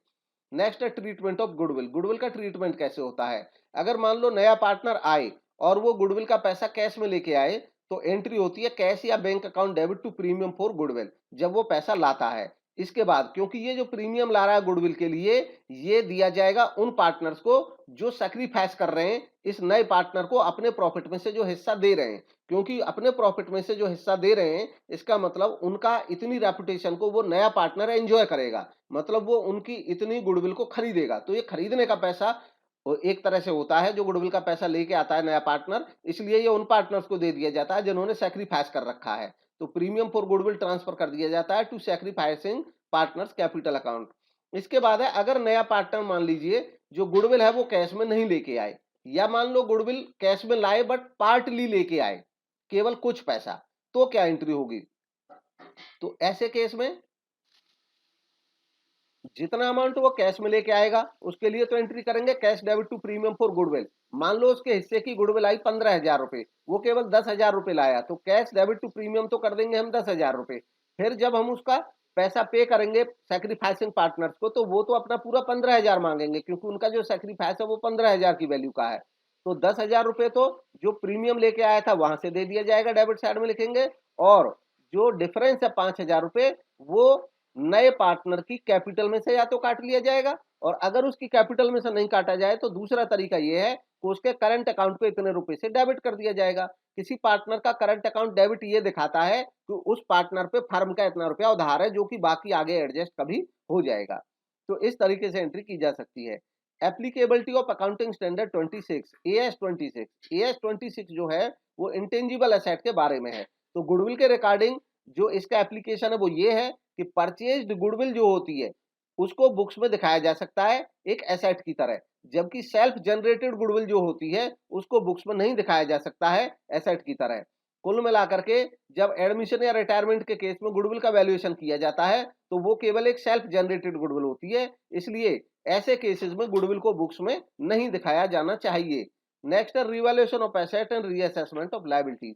एसेट्स और एसेट्स का रिवैल्यूएशन पुनर्मूल्यांकन और लायबिलिटीज का रीअसेसमेंट पुनर्निर्धारण। तो रिवैल्यूएशन अकाउंट दरअसल बनाया जाता है इसलिए कि जब कोई नया पार्टनर आता है, इवन रिटायरमेंट के केस में बनाया जाता है जब कोई पार्टनर रिटायर होकर जाता है या किसी की डेथ हो जाती है, ऐसे केस में यह माना जाता है कि जो फर्म के जो एसेट है या लायबिलिटीज है उनकी वैल्यू रीवैल्यू करके देखना चाहिए, क्योंकि अगर उनकी वैल्यू आज तक बढ़ चुकी है, जिससे बिजनेस की वैल्यू बढ़ चुकी है, तो वो जो बेनिफिट है वो उन लोगों का है जो फर्म में पहले से हैं, क्योंकि ये उनकी अर्निंग है। और अगर मान लो अगर पहले से वैल्यू घट चुकी है तो ये लॉस भी उन्हीं लोगों का है जो लोग पहले से फर्म में हैं। नया जो पार्टनर है उस पर इसका इम्पैक्ट नहीं पड़ना चाहिए, इसलिए रिवैल्यूएशन किया जाता है। तो रिवैल्यूएशन करते क्या है, अल्टीमेटली रिवैल्यूएशन में हम ये देखते हैं कि एसेट और लायबिलिटीज के रिवैल्यू करने से कोई प्रॉफिट हुआ या लॉस हुआ है। अगर कोई एसेट डिक्रीज होती है तो उसको डेबिट साइड में लिखते हैं क्योंकि वो लॉस है। अगर कोई लायबिलिटी इंक्रीज हो गई है तो वो भी लॉस होता है, उसको भी डेबिट साइड में लिखते हैं। क्रेडिट साइड में अगर कोई एसेट इंक्रीज हो गई है तो वो लिखी जाती है और कोई लायबिलिटी डिक्रीज हो गई है तो वो लिखी जाती है। अब देखें क्रेडिट साइड का टोटल ज्यादा है या डेबिट साइड का टोटल ज्यादा है। क्रेडिट साइड का टोटल ज्यादा है तो इसका मतलब क्रेडिट साइड का टोटल यहां लिखेंगे, उसी को डेबिट साइड में लिखेंगे और जो डिफरेंस आएगा वो प्रॉफिट हो जाएगा रिवैल्यूएशन का। ठीक वैसे ही अगर डेबिट साइड ज्यादा है तो लॉस ज्यादा हो जाता है, ऐसे केस में लॉस हो जाएगा और वो यहाँ पे रिवैल्यूएशन का लॉस होगा और इस तरह पार्टनर्स की कैपिटल को से वो चार्ज किया जाएगा, कैपिटल अकाउंट में ट्रांसफर कर दिया जाएगा, प्रॉफिट भी और लॉस भी। नेक्स्ट है रिटायरमेंट या डेथ ऑफ ए पार्टनर। किसी पार्टनर की रिटायरमेंट या डेथ जब होती है तो ये देखा जाता है कि जो पार्टनर रिटायर हो रहा है या जिस पार्टनर की डेथ हो रही है उसका हिसाब करना है। तो उसका जब हिसाब करते हैं तो उसके लिए अकाउंट बनता है रिटायरिंग पार्टनर्स कैपिटल अकाउंट या डिसीज्ड पार्टनर्स कैपिटल अकाउंट। जब इस कैपिटल अकाउंट को बनाते हैं तो उसका जो पुराना कैपिटल का बैलेंस है वो लिखा जाता है। इसके अलावा जो भी उसको ड्यू बन रहा है, जैसे उसकी कैपिटल पे अगर कोई इंटरेस्ट बनता है तो वो लिखा जाएगा क्रेडिट साइड में, अगर प्रॉफिट में से कोई हिस्सा मिल रहा है तो वो लिखा जाएगा, रेवोल्यूशन में प्रॉफिट का कोई हिस्सा है तो वो लिखा जाएगा, अन्य कोई भी अमाउंट अगर उसको पे करनी है तो वो इसके क्रेडिट में आएगा। ठीक वैसे ही डेबिट साइड में इसके में अगर उसने कोई ड्राइंग किए हुए था तो वो कटेगा उसकी कैपिटल से, अगर ड्राइंग पे कोई इंटरेस्ट बन रहा है तो वो भी कटेगा कैपिटल से, अगर कोई लॉस है P&L में तो वो भी उससे चार्ज किया जाएगा। अगर कोई फिक्टिशियस एसेट फर्म के पास थी तो फिक्टिशियस एसेट को राइट ऑफ करना है, राइट ऑफ करके जो हिस्सा इसका आ रहा है लॉस का वो इससे चार्ज किया जाएगा। इसके अलावा अन्य कोई अमाउंट अगर ड्यू बन रही है इसके खिलाफ तो वो भी चार्ज की जा सकती है। अल्टीमेटली बैलेंस निकल आता है और अगर क्रेडिट बैलेंस निकलता है तो इसका जो अमाउंट है वो इसको पे कर दिया जाता है। अगर पार्टनर रिटायर होने वाला है तो उसको डायरेक्ट पे किया जाता है, अगर डिसीज्ड पार्टनर का अकाउंट है तो उसकी अमाउंट पहले ट्रांसफर की जाती है उसके एग्जीक्यूटर्स के अकाउंट में, उसके उत्तराधिकारियों का अकाउंट में, फिर उनके उत्तराधिकारियों को अमाउंट पे कर दी जाती है।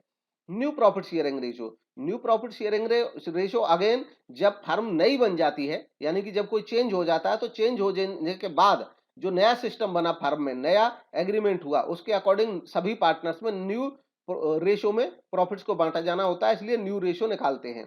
न्यू रेशियो इस केस में रिटायरमेंट के केस में कैसे निकालते हैं, किसी पार्टनर का कोई ओल्ड शेयर जो था पुराना उसमें से जो वो गेन कर रहा है, क्योंकि जब कोई पार्टनर छोड़ के जाता है तो वो अपना हिस्सा छोड़ जाता है, उस हिस्से को पुराने पार्टनर्स प्राप्त करते हैं, इसको उनका गेन कहा जाता है। तो ओल्ड शेयर में जो गेन है वो जुड़ जाता है, इस तरह उनका न्यू शेयर आ जाता है। अब गेनिंग रेशियो क्या है, जब कोई पार्टनर फर्म छोड़ के जाता है तो उसका हिस्सा बाकी जो पार्टनर फर्म में रह गए वो प्राप्त करते हैं, वो जिस रेशियो में प्राप्त करते हैं उस रेशियो को गेनिंग रेशियो कहते हैं। गेनिंग रेशियो निकालने का तरीका है न्यू प्रॉफिट शेयर, जो नए प्रॉफिट में शेयर बन रहा है उसमें से अगर हम माइनस कर दें ओल्ड प्रॉफिट शेयर तो गेनिंग जो शेयर है वो हमें पता चल जाएगा किसी एक पार्टनर का। अब revaluation of assets and liabilities. Assets और लायबिलिटीज का रिवैल्यूएशन अगेन वही तरीका है जैसे एडमिशन के टाइम पे था, रिवैल्यू करते हैं एसेट और लायबिलिटीज को। कोई प्रॉफिट होता है तो सभी पुराने पार्टनर्स को पुराने रेशियो में बांट दिया जाता है, कोई लॉस है तो सभी पुराने पार्टनर से पुराने रेशियो में चार्ज कर लिया जाता है। इसके बाद है disposal of amount due to retiring partner.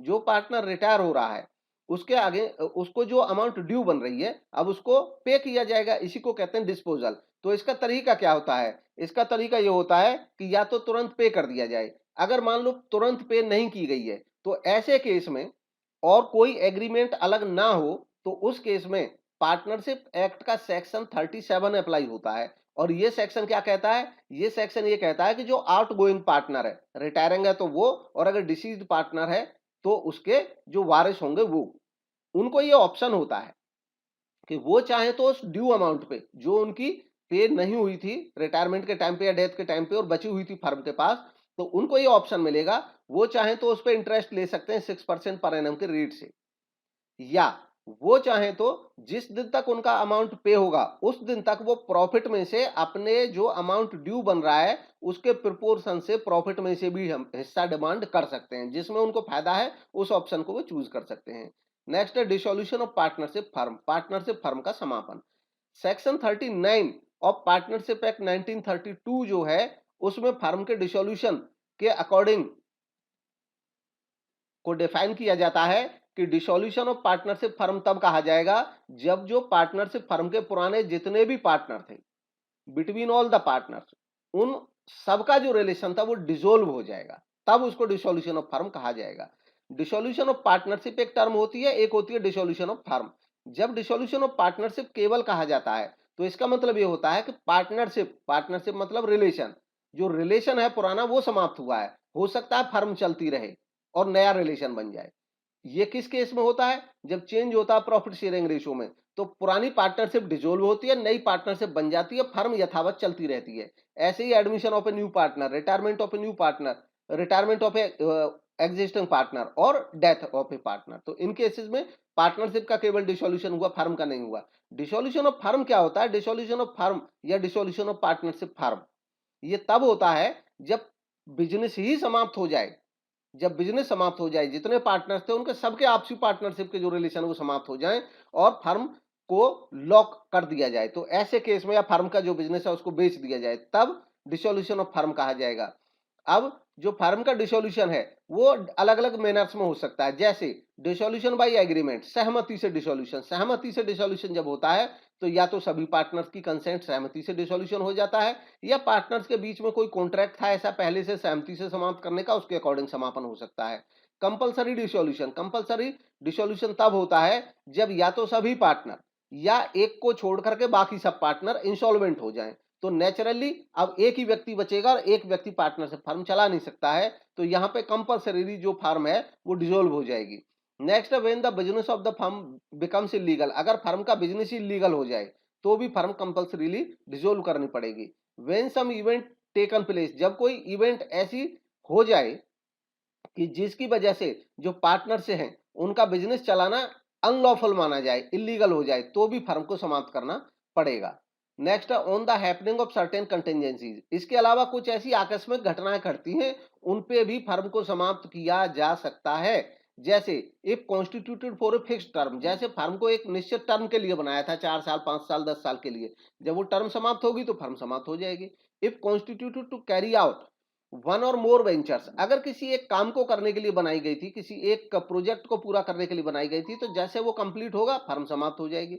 By the death of a partner, अगर किसी एक पार्टनर की अचानक डेथ हो गई तो फर्म को समाप्त किया जा सकता है। यहाँ पे ध्यान देने वाली बात है कि यहाँ पे किया जा सकता है, कंपलसरी नहीं है, कंपलसरी वाली हेडिंग वो थी, तो यहाँ पे समाप्त किया जा सकता है। एक पार्टनर की डेथ हो गई तो कंटिन्यू चला सकते हैं बाकी पार्टनर चाहें तो, लेकिन समाप्त अक्सर किया जा सकता है। By the adjudication of a partner as an installment, अगर एक पार्टनर इंस्टॉलमेंट एडजुडिकेट हो जाता है, मतलब न्यायालय की तरफ से एक पार्टनर को अगर इंस्टॉलमेंट घोषित कर दिया जाता है, तो ऐसे केस में भी फर्म को समाप्त किया जा सकता है। इसके अलावा डिसोल्यूशन बाय नोटिस, नोटिस के माध्यम से डिसोल्यूशन, नोटिस के माध्यम से डिसोल्यूशन तब होता है जब पार्टनरशिप में एक कंडीशन होती है कि पार्टनरशिप जब बनाई थी तो उन्होंने ये तय कर दिया था कि उनकी partnership is partnership at will, ये पार्टनरशिप का एक स्पेसिफिक टाइप है, पार्टनरशिप एट विल।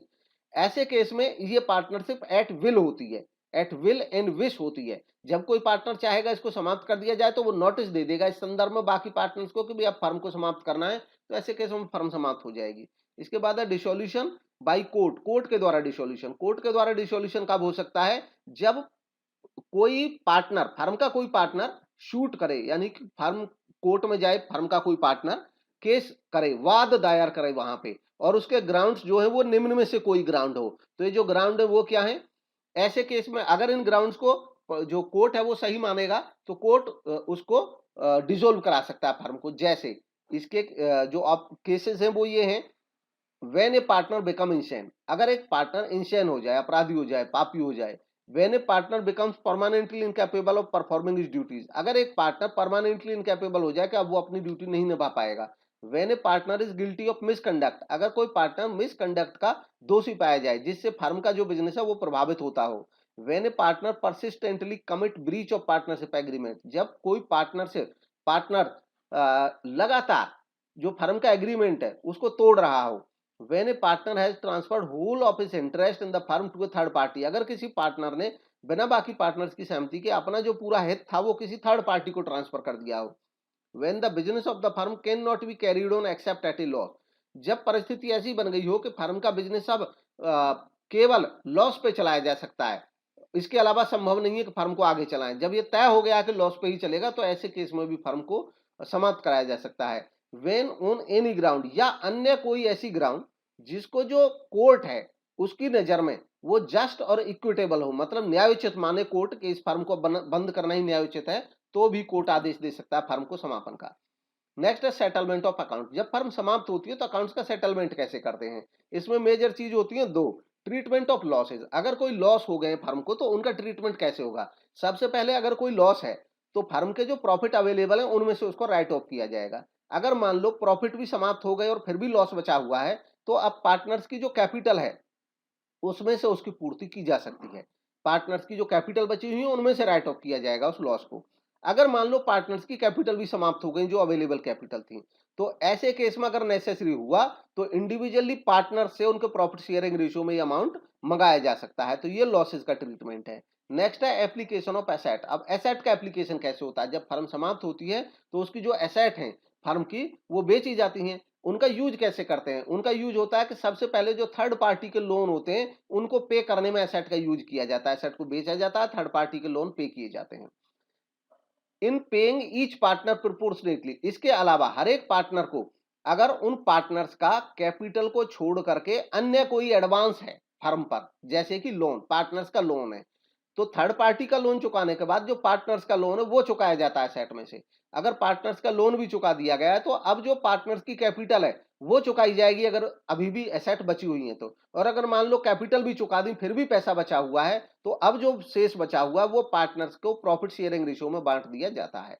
नेक्स्ट है private debt versus firm debt. Private debt और फर्म डेट, कभी कभी सिचुएशन ऐसी बनती है जब फर्म समाप्त होती है कि जो फर्म का जब हम हिसाब किताब कर रहे होते हैं समापन का, उस समय ऐसी परिस्थिति पाई जाती है कि किसी पार्टनर पे प्राइवेट कर्जे भी हैं और उस पे फर्म के जो कर्जे हैं उनसे भी उसका हिस्सा एक बन रहा है। मतलब फर्म के जो कर्जे हैं उनमें से भी एक हिस्सा उसके ऊपर कर्ज का है, फर्म का डेट, और एक प्राइवेट डेट है उसके ऊपर। तो अब उस पार्टनर की जो प्रॉपर्टी है या उसका जो अमाउंट है वो फर्म की तरफ से जो उसके हिस्से में डेट आ रहे थे, कर्जे आ रहे थे, उनमें पहले यूज किया जाए या उसके जो प्राइवेट डेट है, लोन है, उनमें यूज किया जाए। तो यहाँ पे जो रूल दिया है सेक्शन 49 में पार्टनरशिप एक्ट के में, वो ये दिया है कि प्रॉपर्टी ऑफ फर्म, जो फर्म की प्रॉपर्टी है उसको पहले फर्म के डेट में यूज किया जाएगा। मतलब अगर किसी पार्टनर का जो फर्म का डेट बन रहा है उसमें से कोई हिस्सा है और पार्टनर की उस फर्म की एसेट में से भी कोई हिस्सा है तो वो एसेट पहले फर्म के डेट में यूज की जाएंगी। कुल मिलाकर के फर्म के डेट पहले क्लियर किए जाएंगे फर्म की प्रॉपर्टी से। ठीक वैसे ही अगर किसी पार्टनर के प्राइवेट कर्जे हैं तो उसकी जो प्राइवेट प्रॉपर्टी है वो भी पहले प्राइवेट कर्जों को ही पे करने में यूज की जाएगी। इसके बाद अगर इसकी प्राइवेट प्रॉपर्टी बच जाती है तो अब जो फर्म के डेट है उनमें यूज हो सकती है। ठीक वैसे ही अगर फर्म के सारे डेट पूरे हो जाएं और उनमें से कोई प्रॉपर्टी बच जाए तो अब पार्टनर को कुछ हिस्सा मिलेगा उस प्रॉपर्टी में से, वो उसके प्राइवेट डेट में यूज हो सकती है। नेक्स्ट है loss from inability of a partner to contribute towards deficiency. अब है कि अगर किसी पार्टनर को डेफिशिएंसी में से कोई हिस्सा मिला, मतलब फर्म को लॉस हो गया, डेफिशिएंसी कहते हैं जब फर्म समाप्त हो जाए और फर्म इंसॉल्वेंसी में चली जाए तो जो कमी आई मतलब उसको कुछ पैसा देना पड़ेगा।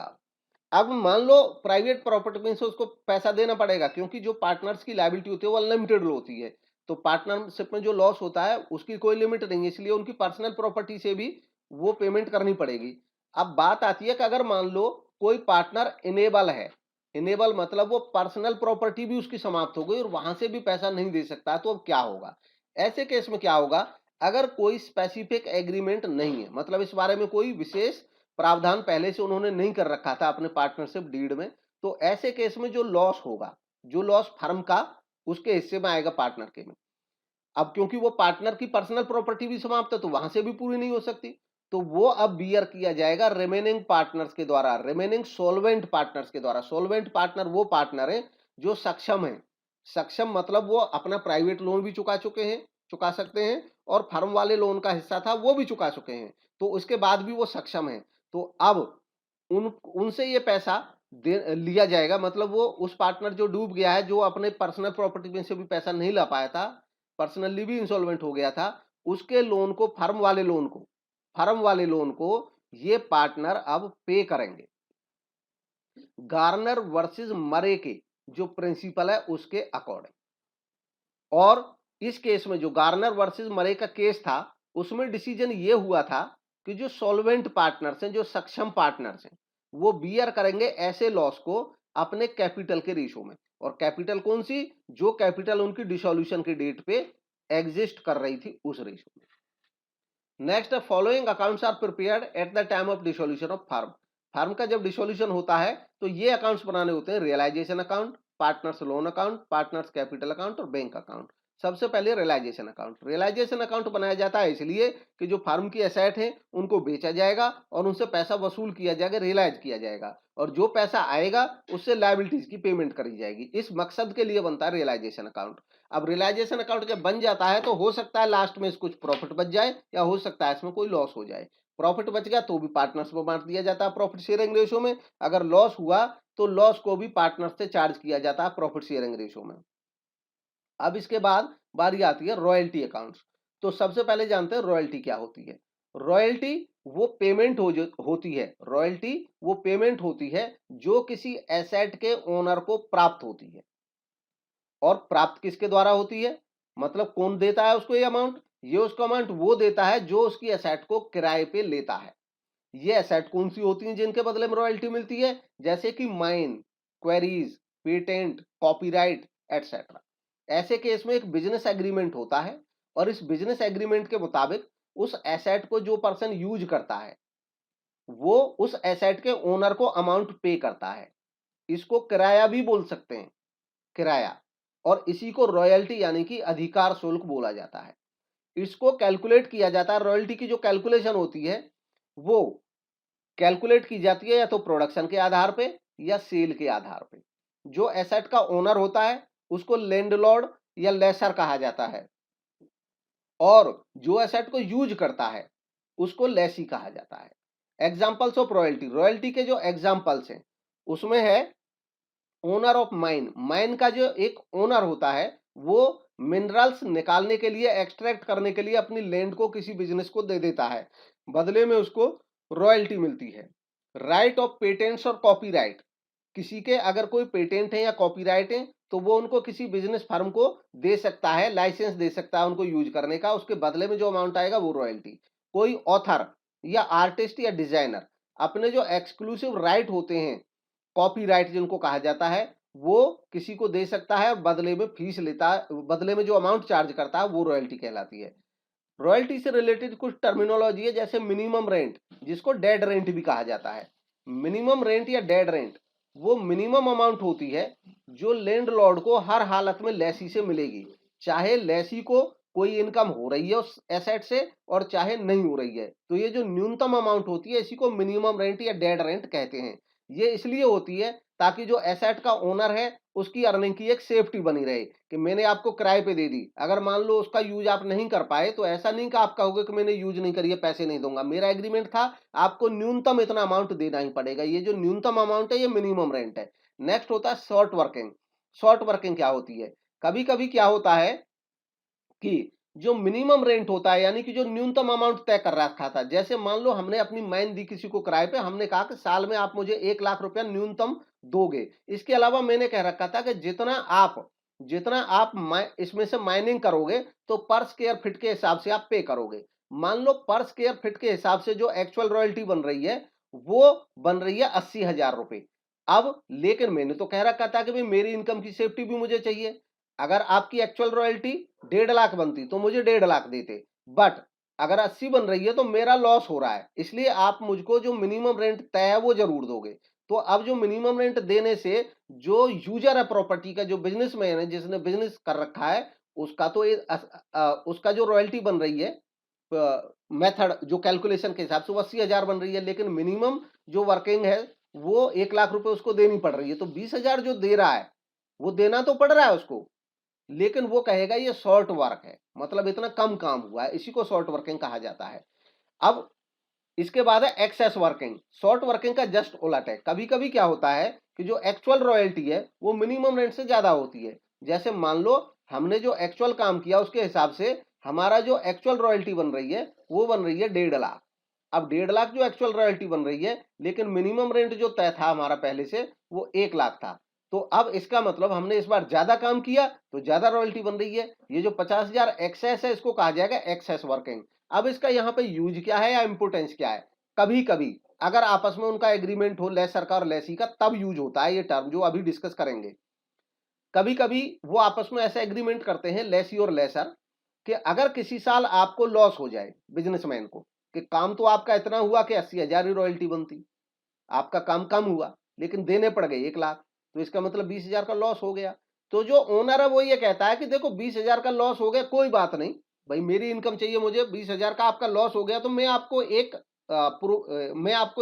ऑप्शन दे रहा हूं कि आप आने वाले 2 साल तक, आने वाले 4 साल तक अगर किसी साल मान लो ज्यादा काम कर लो, एक्सेस वर्क कर लो, तो तब इस 20,000 रुपए को एडजस्ट कर लेना, 20,000 रुपए को एडजस्ट कर लेना। तो इसकी टर्म फिक्स होती है, आने वाले 2 साल के अंदर, 3 साल के अंदर कर पाएंगे, अगर नहीं हुआ तो फिर ये 20,000 आपके डूब जाएंगे बिजनेसमैन के। अगर मान लो आने वाले साल में जैसे 1.5 लाख का काम कर दिया तो एक्सेस वर्क हो गया। अब ये जो बिजनेसमैन है वो कहेगा देखो साहब पिछली साल मुझे 20,000 का घाटा हो गया था, ऐसा करो आप मेरा जो 50,000 एक्सेस वर्क है इसमें से 20,000 पिछले काट दो, और इसलिए आप केवल 1,30,000 ही लो। तो ये जो यूज हुआ अभी, जिसमें हमने शॉर्ट वर्क को एडजस्ट कर लिया एक्सेस वर्क से आने वाले साल में, इसको कहा जाता है recoupment of short working, short working का रिकूपमेंट। तो ये एक तरीका होता है जिसमें हम शॉर्ट वर्किंग के लॉस को कैरी फॉरवर्ड कर सकते हैं आगे। जो रिकूपेबल शॉर्ट वर्क होता है उसको आगे ले जाया जा सकता है, और उसको बैलेंस शीट में जब तक रिकूप ना कर लिया जाए तब तक करंट एसेट में दिखाया जा सकता है। उसके बाद मान लो वो टर्म समाप्त हो गई और कुछ जो शॉर्ट वर्किंग है वो अनरिकूपेबल हो गया, मतलब अब वो टर्म, अब वो समय समाप्त हो गया और अब उसको रिकूप नहीं किया जा सकता है, तो ऐसे केस में अब ये कंफर्म लॉस हो गया और बिजनेसमैन इसको अपने P&L अकाउंट में लॉस मान लेता है। तो ये था जो मेजर टर्म थी रॉयल्टी से रिलेटेड। अब बात करते हैं हायर परचेज या इंस्टॉलमेंट पेमेंट के बारे में। सबसे पहले डिस्कस करते हैं hire purchase system. Hire purchase system क्या होता है? इस सिस्टम में जो परचेजर होता है, जो खरीदार होता है, वो पे करता है पूरे अमाउंट को इंस्टॉलमेंट्स में विद इंटरेस्ट, ब्याज सहित। वो कोई सामान खरीदता है, वो कहता है कि भाई मेरी किस्त बना दो आप, मैं किस्तों में दूंगा ब्याज समेत पेमेंट। जो पोजेशन ऑफ गुड्स है वो डिलीवर कर दी जाती है हायरर को, यानी कि जो किराए पे ले रहा है प्रॉपर्टी, जो खरीद रहा है हायर परचेज सिस्टम के तहत, उसको दरअसल किराए पे खरीदना बोला जाता है, इसलिए हायर लिखा हुआ है वर्ड। जो खरीद रहा है, हालांकि ये खरीदार ही होता है, जो खरीद रहा है, खरीदार जो है उसको गुड्स का पोजेशन तो मिल जाता है, डिलीवरी मिल जाती है कि आप ये रख लीजिए, लेकिन टाइटल ऑफ गुड्स जो होता है, मतलब जो गुड्स का ओनरशिप है, वो उसको नहीं मिलता है। वो उसको तभी मिलेगा जब पूरी की पूरी किस्तें, जितना भी फुल एग्रीमेंट सम था वो पे कर देगा, यानी कि जब लास्ट किस्त वो पे कर देता है तब उसको ओनरशिप मिलती है। ऐसे केस में जो हायरर होता है उसको राइट होता है टर्मिनेट करने का एग्रीमेंट को, मतलब जिसने किराए पे ली हुई है प्रॉपर्टी, खरीदी हुई है प्रॉपर्टी, उसको एक राइट होता है कि वो बीच में भी चाहे तो इंस्टॉलमेंट रोक सकता है, और इंस्टॉलमेंट, लास्ट इंस्टॉलमेंट से पहले कभी भी वो इंस्टॉलमेंट रोक देगा तो ये एग्रीमेंट का टर्मिनेशन माना जाएगा। और ऐसे केस में जो हायरर है, यानी कि जिसने प्रॉपर्टी खरीदी थी, वो एग्रीमेंट को तो तोड़ सकता है, बट वो अपना पहले जो उसने अमाउंट पे कर रखा है वो प्राप्त नहीं कर सकता वापस। जो चला गया उस अमाउंट को किराया मान लिया जाता है, जो पहले से किस्त चली गई है, और जो सामान था वो सामान उससे वापस ले लिया जाता है, क्योंकि उस सामान का वो ओनर ही नहीं था। नॉन पेमेंट के लिए जो सेलर होता है, विक्रेता, वो गुड्स को रिपोजेस कर लेता है, यानी कि उस गुड्स को अपने पोजेशन में ले लेता है कि भाई अब ये आपकी नहीं रही और आपने जो आज तक दिया था वो किराए के तौर पे मान लिया है। हायर परचेजर जो होता है वो during the period of possession of goods, goods के पोजेशन के दौरान गुड्स को डैमेज नहीं कर सकता है, डिस्ट्रॉय नहीं कर सकता है, या प्लेज और सेल ऑफ सच गुड्स नहीं कर सकता है, मतलब उन गुड्स को आगे किसी को बेचने का एग्रीमेंट या उनको आगे बेच नहीं सकता, ये सब वो नहीं कर सकता है क्योंकि वो अभी तक प्रॉपर्टी का मालिक ही नहीं है। तो ऐसे केस में अगर वो ऐसा करेगा तो उसके अगेंस्ट केस दायर किया जा सकता है। Any loss accruing due to goods has to be borne by the seller. अब बात आती है कि अगर मान लो जो बायर था जिसने प्रॉपर्टी को यूज किया था उसने रीजनेबल केयर किया, मतलब उसने जो परवाह करनी चाहिए थी वो एसेट की और इस दौरान उसके बावजूद एसेट की कीमत में कोई कमी आती है तो इसके लिए वो जिम्मेदार अब नहीं है क्योंकि वो मालिक ही नहीं था। हाँ, अगर उसकी कोई गलती थी तो उसके लिए उसको जिम्मेदार ठहराया जा सकता है। तो अल्टीमेटली लॉस के लिए जो सेलर है वही बियर करता है उस लॉस को। नेक्स्ट है इंस्टॉलमेंट पेमेंट सिस्टम। ये इससे कुछ अलग है, इसमें भी किस्तों में ही पेमेंट की जाती है। इस सिस्टम में जो गुड्स का पोजेशन है वो तो मिलता ही है खरीदार को, उसके साथ साथ जो ओनरशिप है वो भी तुरंत मिल जाता है जैसे ही वो एग्रीमेंट करता है खरीदने का। तो किस्तों में पेमेंट करेगा बट पहली किस्त के साथ ही, यानी कि जो पहला सौदा हुआ है गुड्स के खरीदने के साथ ही वो ओनर भी बन गया और गुड्स को पोजेशन में भी ले लेगा।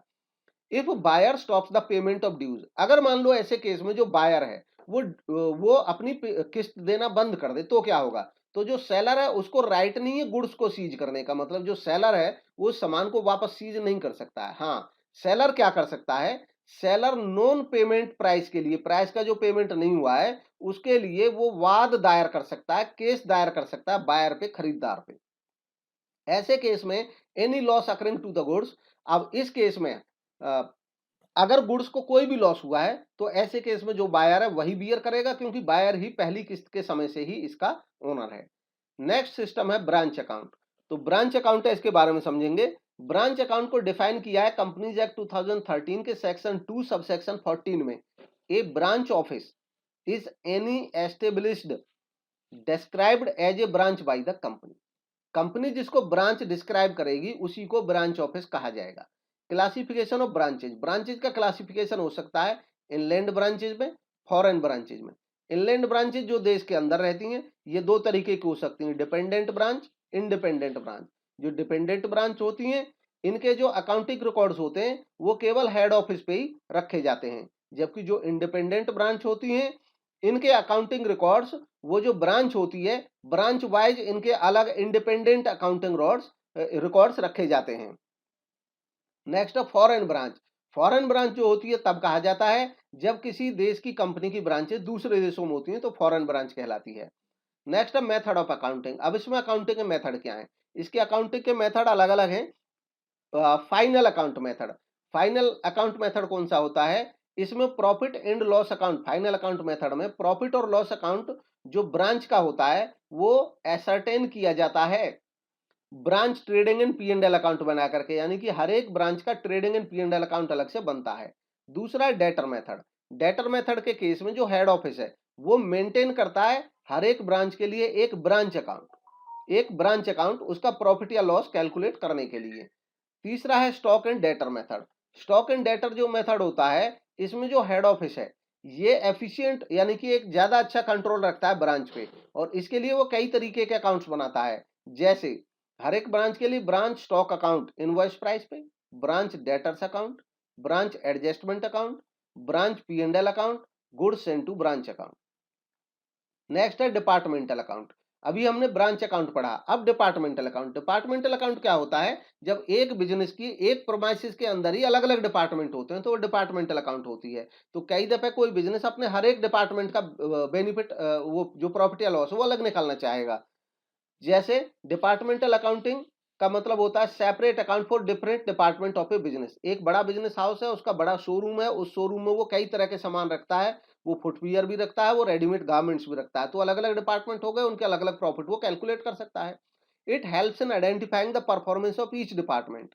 There are two methods of keeping departmental account. इसके दो मेथड है, इंडिपेंडेंट बेसिस, कॉलमनर बेसिस। जो इंडिपेंडेंट बेसिस होता है उसमें हर एक डिपार्टमेंट का इंडिपेंडेंट अकाउंट बनता है, trading and P and L account, और उसका प्रॉफिट निकाला जाता है। जबकि जो कॉलमनर मेथड है उसमें एक P&L अकाउंट बनता है और उसमें ब्रांचेज के कॉलम बना दिए जाते हैं, यानी कि P&L अकाउंट एक ही बनेगा। ये ब्रांच ए हो गई, सॉरी ये जो डिपार्टमेंट ए हो गया, फुटवियर डिपार्टमेंट हो गया, ये दूसरा डिपार्टमेंट हो गया जैसे रेडीमेड गारमेंट्स डिपार्टमेंट हो गया। तो इनका एक ही P&L अकाउंट बनेगा, खाली अमाउंट के कॉलम अलग अलग बना दिए जाते हैं। नेक्स्ट है कंसाइनमेंट अकाउंटिंग। कंसाइनमेंट अकाउंटिंग क्या है, इसके लिए पहले कंसाइनमेंट को समझना पड़ेगा। कंसाइनमेंट क्या है? कंसाइनमेंट एक खास तरीका होता है इनडायरेक्ट सेलिंग का एजेंट्स के माध्यम से। कंसाइनमेंट के केस में एक अरेंजमेंट किया जाता है जिसमें जो सेलर होता है वो अपनी गुड्स को पोजेशन में रख देता है किसी ऑथराइज्ड थर्ड पार्टी के पास, यानी कि अपनी एक ऑथराइज्ड पार्टी रखता है, उस पार्टी के पास रख देता है गुड्स को कि आप गुड्स को अपने यहाँ रख लीजिए। तो जो कंसाइनी होता है, कंसाइनी उसको कहते हैं जिसके पास गुड्स रखी जाती है बेचने के लिए। वो अपने यहाँ रख लेता है गुड्स को, वो मालिक नहीं है, उसने खरीदी नहीं है गुड्स, केवल उसके यहाँ सामान रखा हुआ है। तो जो सामान रखा हुआ है उसको वो बेचता है। सामान बिक जाता है तो वो जो कंसाइनर होता है, यानी कि जो मेन ओनर है गुड्स का, उसको इन्फॉर्मेशन भेज देता है कि आपका इतना सामान बिक गया है। इसके लिए उसको एक परसेंटेज ऑफ रेवेन्यू, यानी कि रेवेन्यू में से एक परसेंटेज मिलता है कमीशन के तौर पे, जो उसकी इनकम होती है कंसाइनी की। इससे रिलेटेड कुछ टर्मिनोलॉजी पढ़ेंगे, क्लैरिफिकेशन होगा। कंसाइनर, कंसाइनर कौन होता है? ये वो पर्सन होता है जो गुड्स भेजता है अपने एजेंट के पास, जैसे मैन्युफैक्चरर या होलसेलर किसी रिटेलर के पास सामान भेजे। कंसाइनी कौन होता है? ये वो एजेंट होता है जिसके पास गुड्स भेजी जाती हैं बिक्री के लिए। प्रोफॉर्मा इनवॉइस क्या होता है? अब दरअसल जब कोई बिजनेसमैन दूसरे बिजनेसमैन को सामान सेल करता है तो वो उसके पास जो भेजता है उसको इनवॉइस कहते हैं। इनवॉइस, इनवॉइस एक डिटेल बिल होता है। लेकिन कंसाइनमेंट में क्या है कि सामान बेची नहीं गई है इस बिजनेसमैन के द्वारा, इस बिजनेसमैन को गुड्स बेची नहीं गई है, उसने केवल इसके पास भेज दी है कि आप रख लो अपने यहाँ, मैं बेच नहीं रहा आपको, जब आपसे बिक जाए तो मेरे को इन्फॉर्म कर देना और पैसे मेरे पास भेज देना। तो ये अरेंजमेंट था। तो ऐसे केस में जो इनवॉइस भेजा जाएगा उसको इनवॉइस ना बोल करके प्रोफॉर्मा इनवॉइस बोला जाता है। जब कंसाइनर कंसाइनमेंट भेजता है कंसाइनी के पास, तब उसके साथ ये इनवॉइस भेजा जाता है जिसको प्रोफॉर्मा इनवॉइस कहते हैं। Over riding commission, over riding commission एक जो नॉर्मल कमीशन है उसके अलावा एक एक्स्ट्रा कमीशन होता है। ये जो एक्स्ट्रा कमीशन होता है ये होता है above normal commission, normal commission से ऊपर। ये किसी कंसाइनी को दिया जाता है अगर वो जो स्पेसिफिक टारगेट थे उनको अचीव करके और उससे ऊपर सेल करता है, तो उसके लिए एक तरह से मोटिवेशन होता है और उसको ओवर राइडिंग कमीशन दिया जाता है। Ordinary commission, ordinary commission ordinary होता है, ये होती है fee payable to the consignor by the consignor to consignee for sale of goods. जब वो गुड्स को बेचता है तो जनरली उसको ऑर्डिनरी कमीशन मिलता है। ऑर्डिनरी कमीशन जब मिलता है तो जो कंसाइनी होता है वो गारंटी नहीं देता कलेक्शन ऑफ मनी की फ्रॉम द अल्टीमेट कंज्यूमर, यानी कि जो कंसाइनी या जो एजेंट है वो कहता है कि देखो मैं गुड्स बेच तो रहा हूं, आपकी टर्म एंड कंडीशंस के मुताबिक ही बेच रहा हूं। अगर मान लो कोई उधारी गई आप, और वो कंडीशन उधारी का वही सेट करता है जो कंसाइनर होता है भेजने वाला, अगर कोई उधारी जाती है और वो पैसा नहीं मिलता है तो मैं जिम्मेदार नहीं हूँ, इसमें एजेंट ये कह देता है, तब उसको ऑर्डिनरी कमीशन मिलता है। दूसरा होता है del credere commission.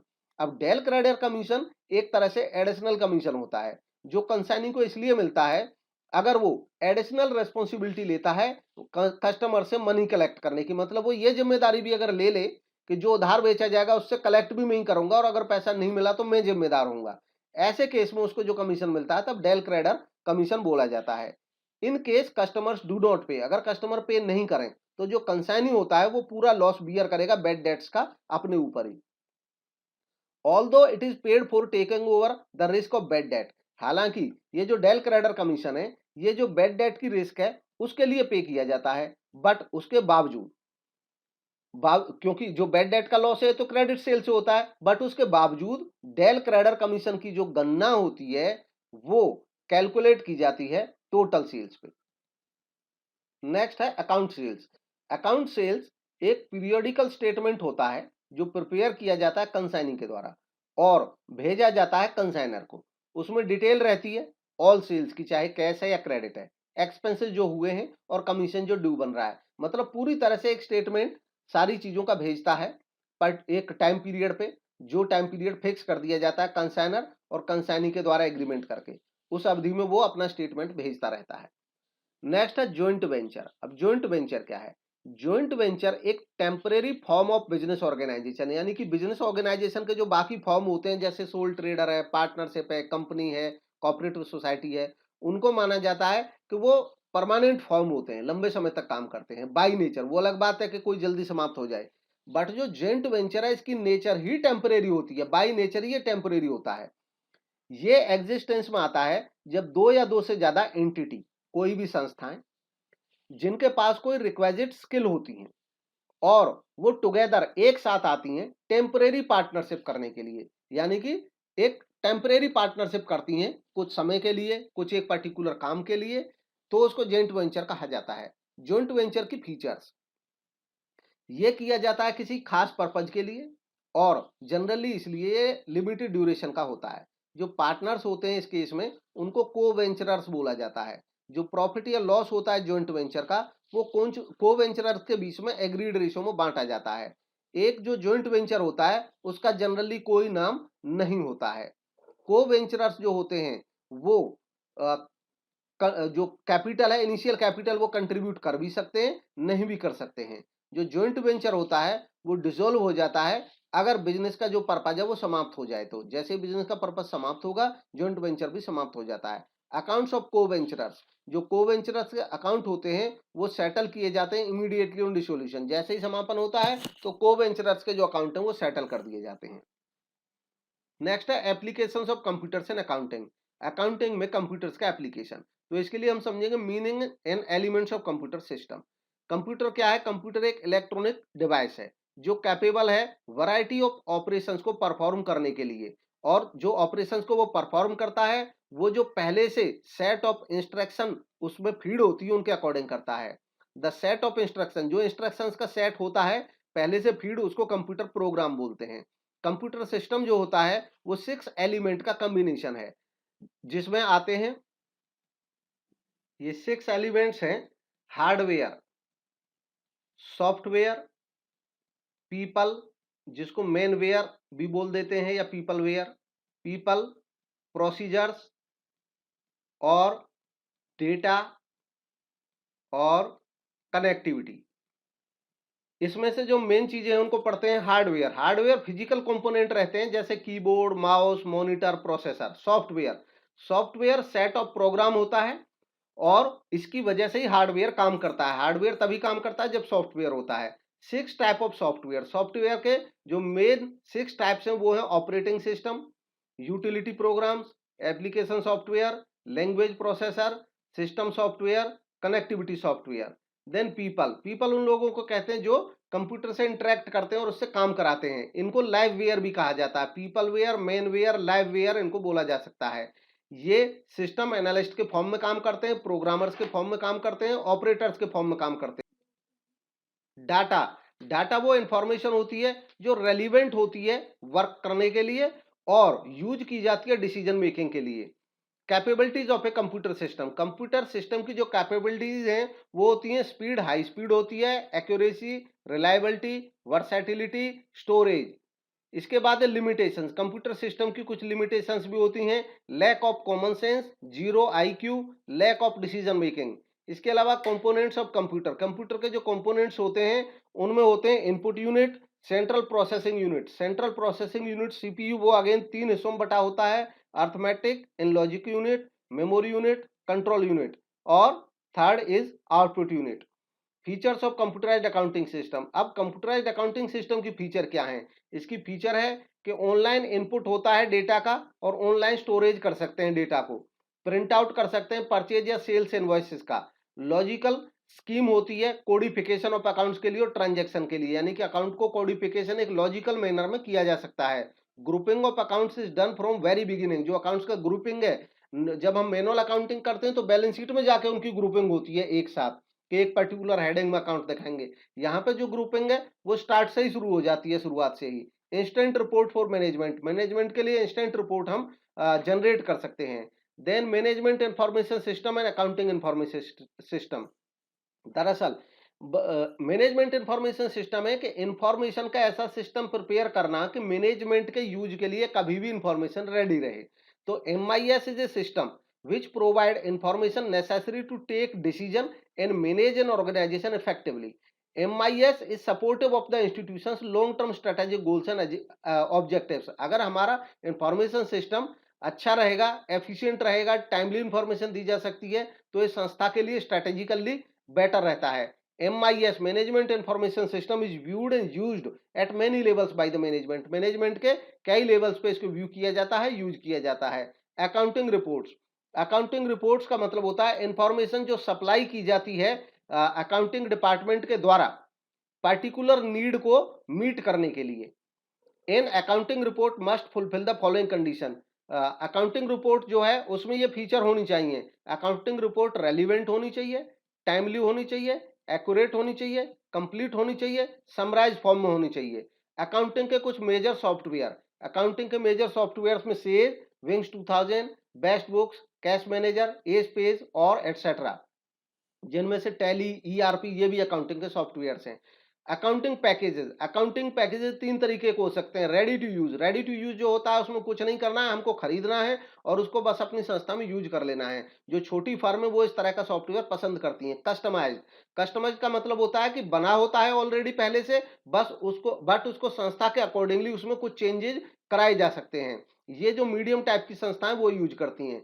Tailored, tailored software पूरी तरह से अपनी फर्म के अकॉर्डिंग, अपने बिजनेस के अकॉर्डिंग एकदम स्टार्टिंग से बनवाया जाता है। ये बहुत बड़ी जो फर्म होती है वो अपने अकॉर्डिंगली अपने सॉफ्टवेयर टेलर्ड सॉफ्टवेयर बनवाती हैं। नेक्स्ट है स्प्रेडशीट। स्प्रेडशीट जो होता है एक ऐसा सॉफ्टवेयर है या एक ऐसा टूल है जिसको अकाउंटिंग में बहुत यूज किया जाता है। इसके बारे में जानकारी, स्प्रेडशीट जो होता है वो एक कॉन्फ़िगरेशन होता है रोज का कॉलम्स का, यानी कि स्प्रेडशीट वो एक हमें दिखेगा स्क्रीन पे रोज और कॉलम्स जहां पे दिखते हैं वो स्प्रेडशीट होता है। ये spreadsheet is also known as worksheet. Spreadsheet को वर्कशीट भी कहा जाता है। इसमें रोज जो होती हैं वो हॉरिजॉन्टल वेक्टर होते हैं, जबकि कॉलम जो होते हैं वो वर्टिकल होते हैं। यानी कि ये है हॉरिजॉन्टल, ये रोज है, और ये जो ऊपर से होते हैं ये कॉलम्स होते हैं। कॉलम जो होते हैं इनको ABCD करके दिखाया जाता है। It is use to record, calculate and compare numerical और फाइनेंशियल डाटा। न्यूमेरिकल या फाइनेंशियल डाटा जो होता है उसको हम इसमें रिकॉर्ड कर सकते हैं, कैलकुलेट कर सकते हैं, कंपेयर कर सकते हैं। स्प्रेडशीट एप्लीकेशन एक कंप्यूटर प्रोग्राम है जो अलाउ करता है हमको कि हम डेटा को ऐड कर सकते हैं, प्रोसेस कर सकते हैं। Basic concept of spreadsheet, spreadsheet के कुछ बेसिक कॉन्सेप्ट। वर्कबुक, वर्कबुक जो होती है ये एक फाइल होती है एक्सेल में जिसको वर्कबुक कहा जाता है। वर्कशीट क्या होती है? जो वर्कबुक होती है वो वर्कशीट्स का कलेक्शन होती है। बाय डिफॉल्ट 3 सीट देती है हमें किसी वर्कबुक में, जैसे कि सीट 1, सीट 2, सीट 3 ये अवेलेबल रहती हैं। जरूरत पड़ने पे हम इनको और ऐड कर सकते हैं। Rows, rows are numbered numerically from top to bottom. जो रोज होते हैं वो न्यूमेरिकली नंबर होते हैं टॉप से बॉटम की तरफ, और जो कॉलम्स होते हैं columns are referred by alpha characters from left to right. ये अल्फा कैरेक्टर्स में होते हैं लेफ्ट टू राइट की तरफ।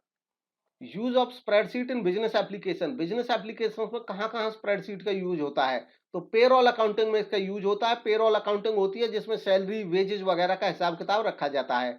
इसकी कैलकुलेशन भी इसमें आसान रहती है, इसलिए पेरोल अकाउंटिंग में इसका यूज किया जाता है। एसेट अकाउंटिंग, एसेट अकाउंटिंग में जो एसेट होती है उनको मेंटेन किया जाता है, उनके डेप्रिसिएशन वगैरह है, किसी भी मेथड से उनको इफेक्टिवली यूज किया जा सकता है, कैलकुलेशन की जा सकती है। Loan repayment schedule, loan repayment schedule में भी इसका यूज किया जाता है। जो संस्था लोन लेती हैं, लोन देती हैं, वो भी एक्सेल का यूज लोन के शेड्यूल को मेंटेन करने के लिए रखती हैं। तो ये था एक शॉर्ट डिस्कशन, और ये बहुत ही महत्वपूर्ण होगा अकाउंटेंट्स के एग्जाम्स के लिए, असिस्टेंट अकाउंटेंट्स के एग्जाम के लिए, या ऑडिटर्स के एग्जाम्स के लिए, या TGT PGT के एग्जाम के लिए, जिनमें अकाउंटेंसी के MCQs पूछे जाते हैं। Thank you for watching.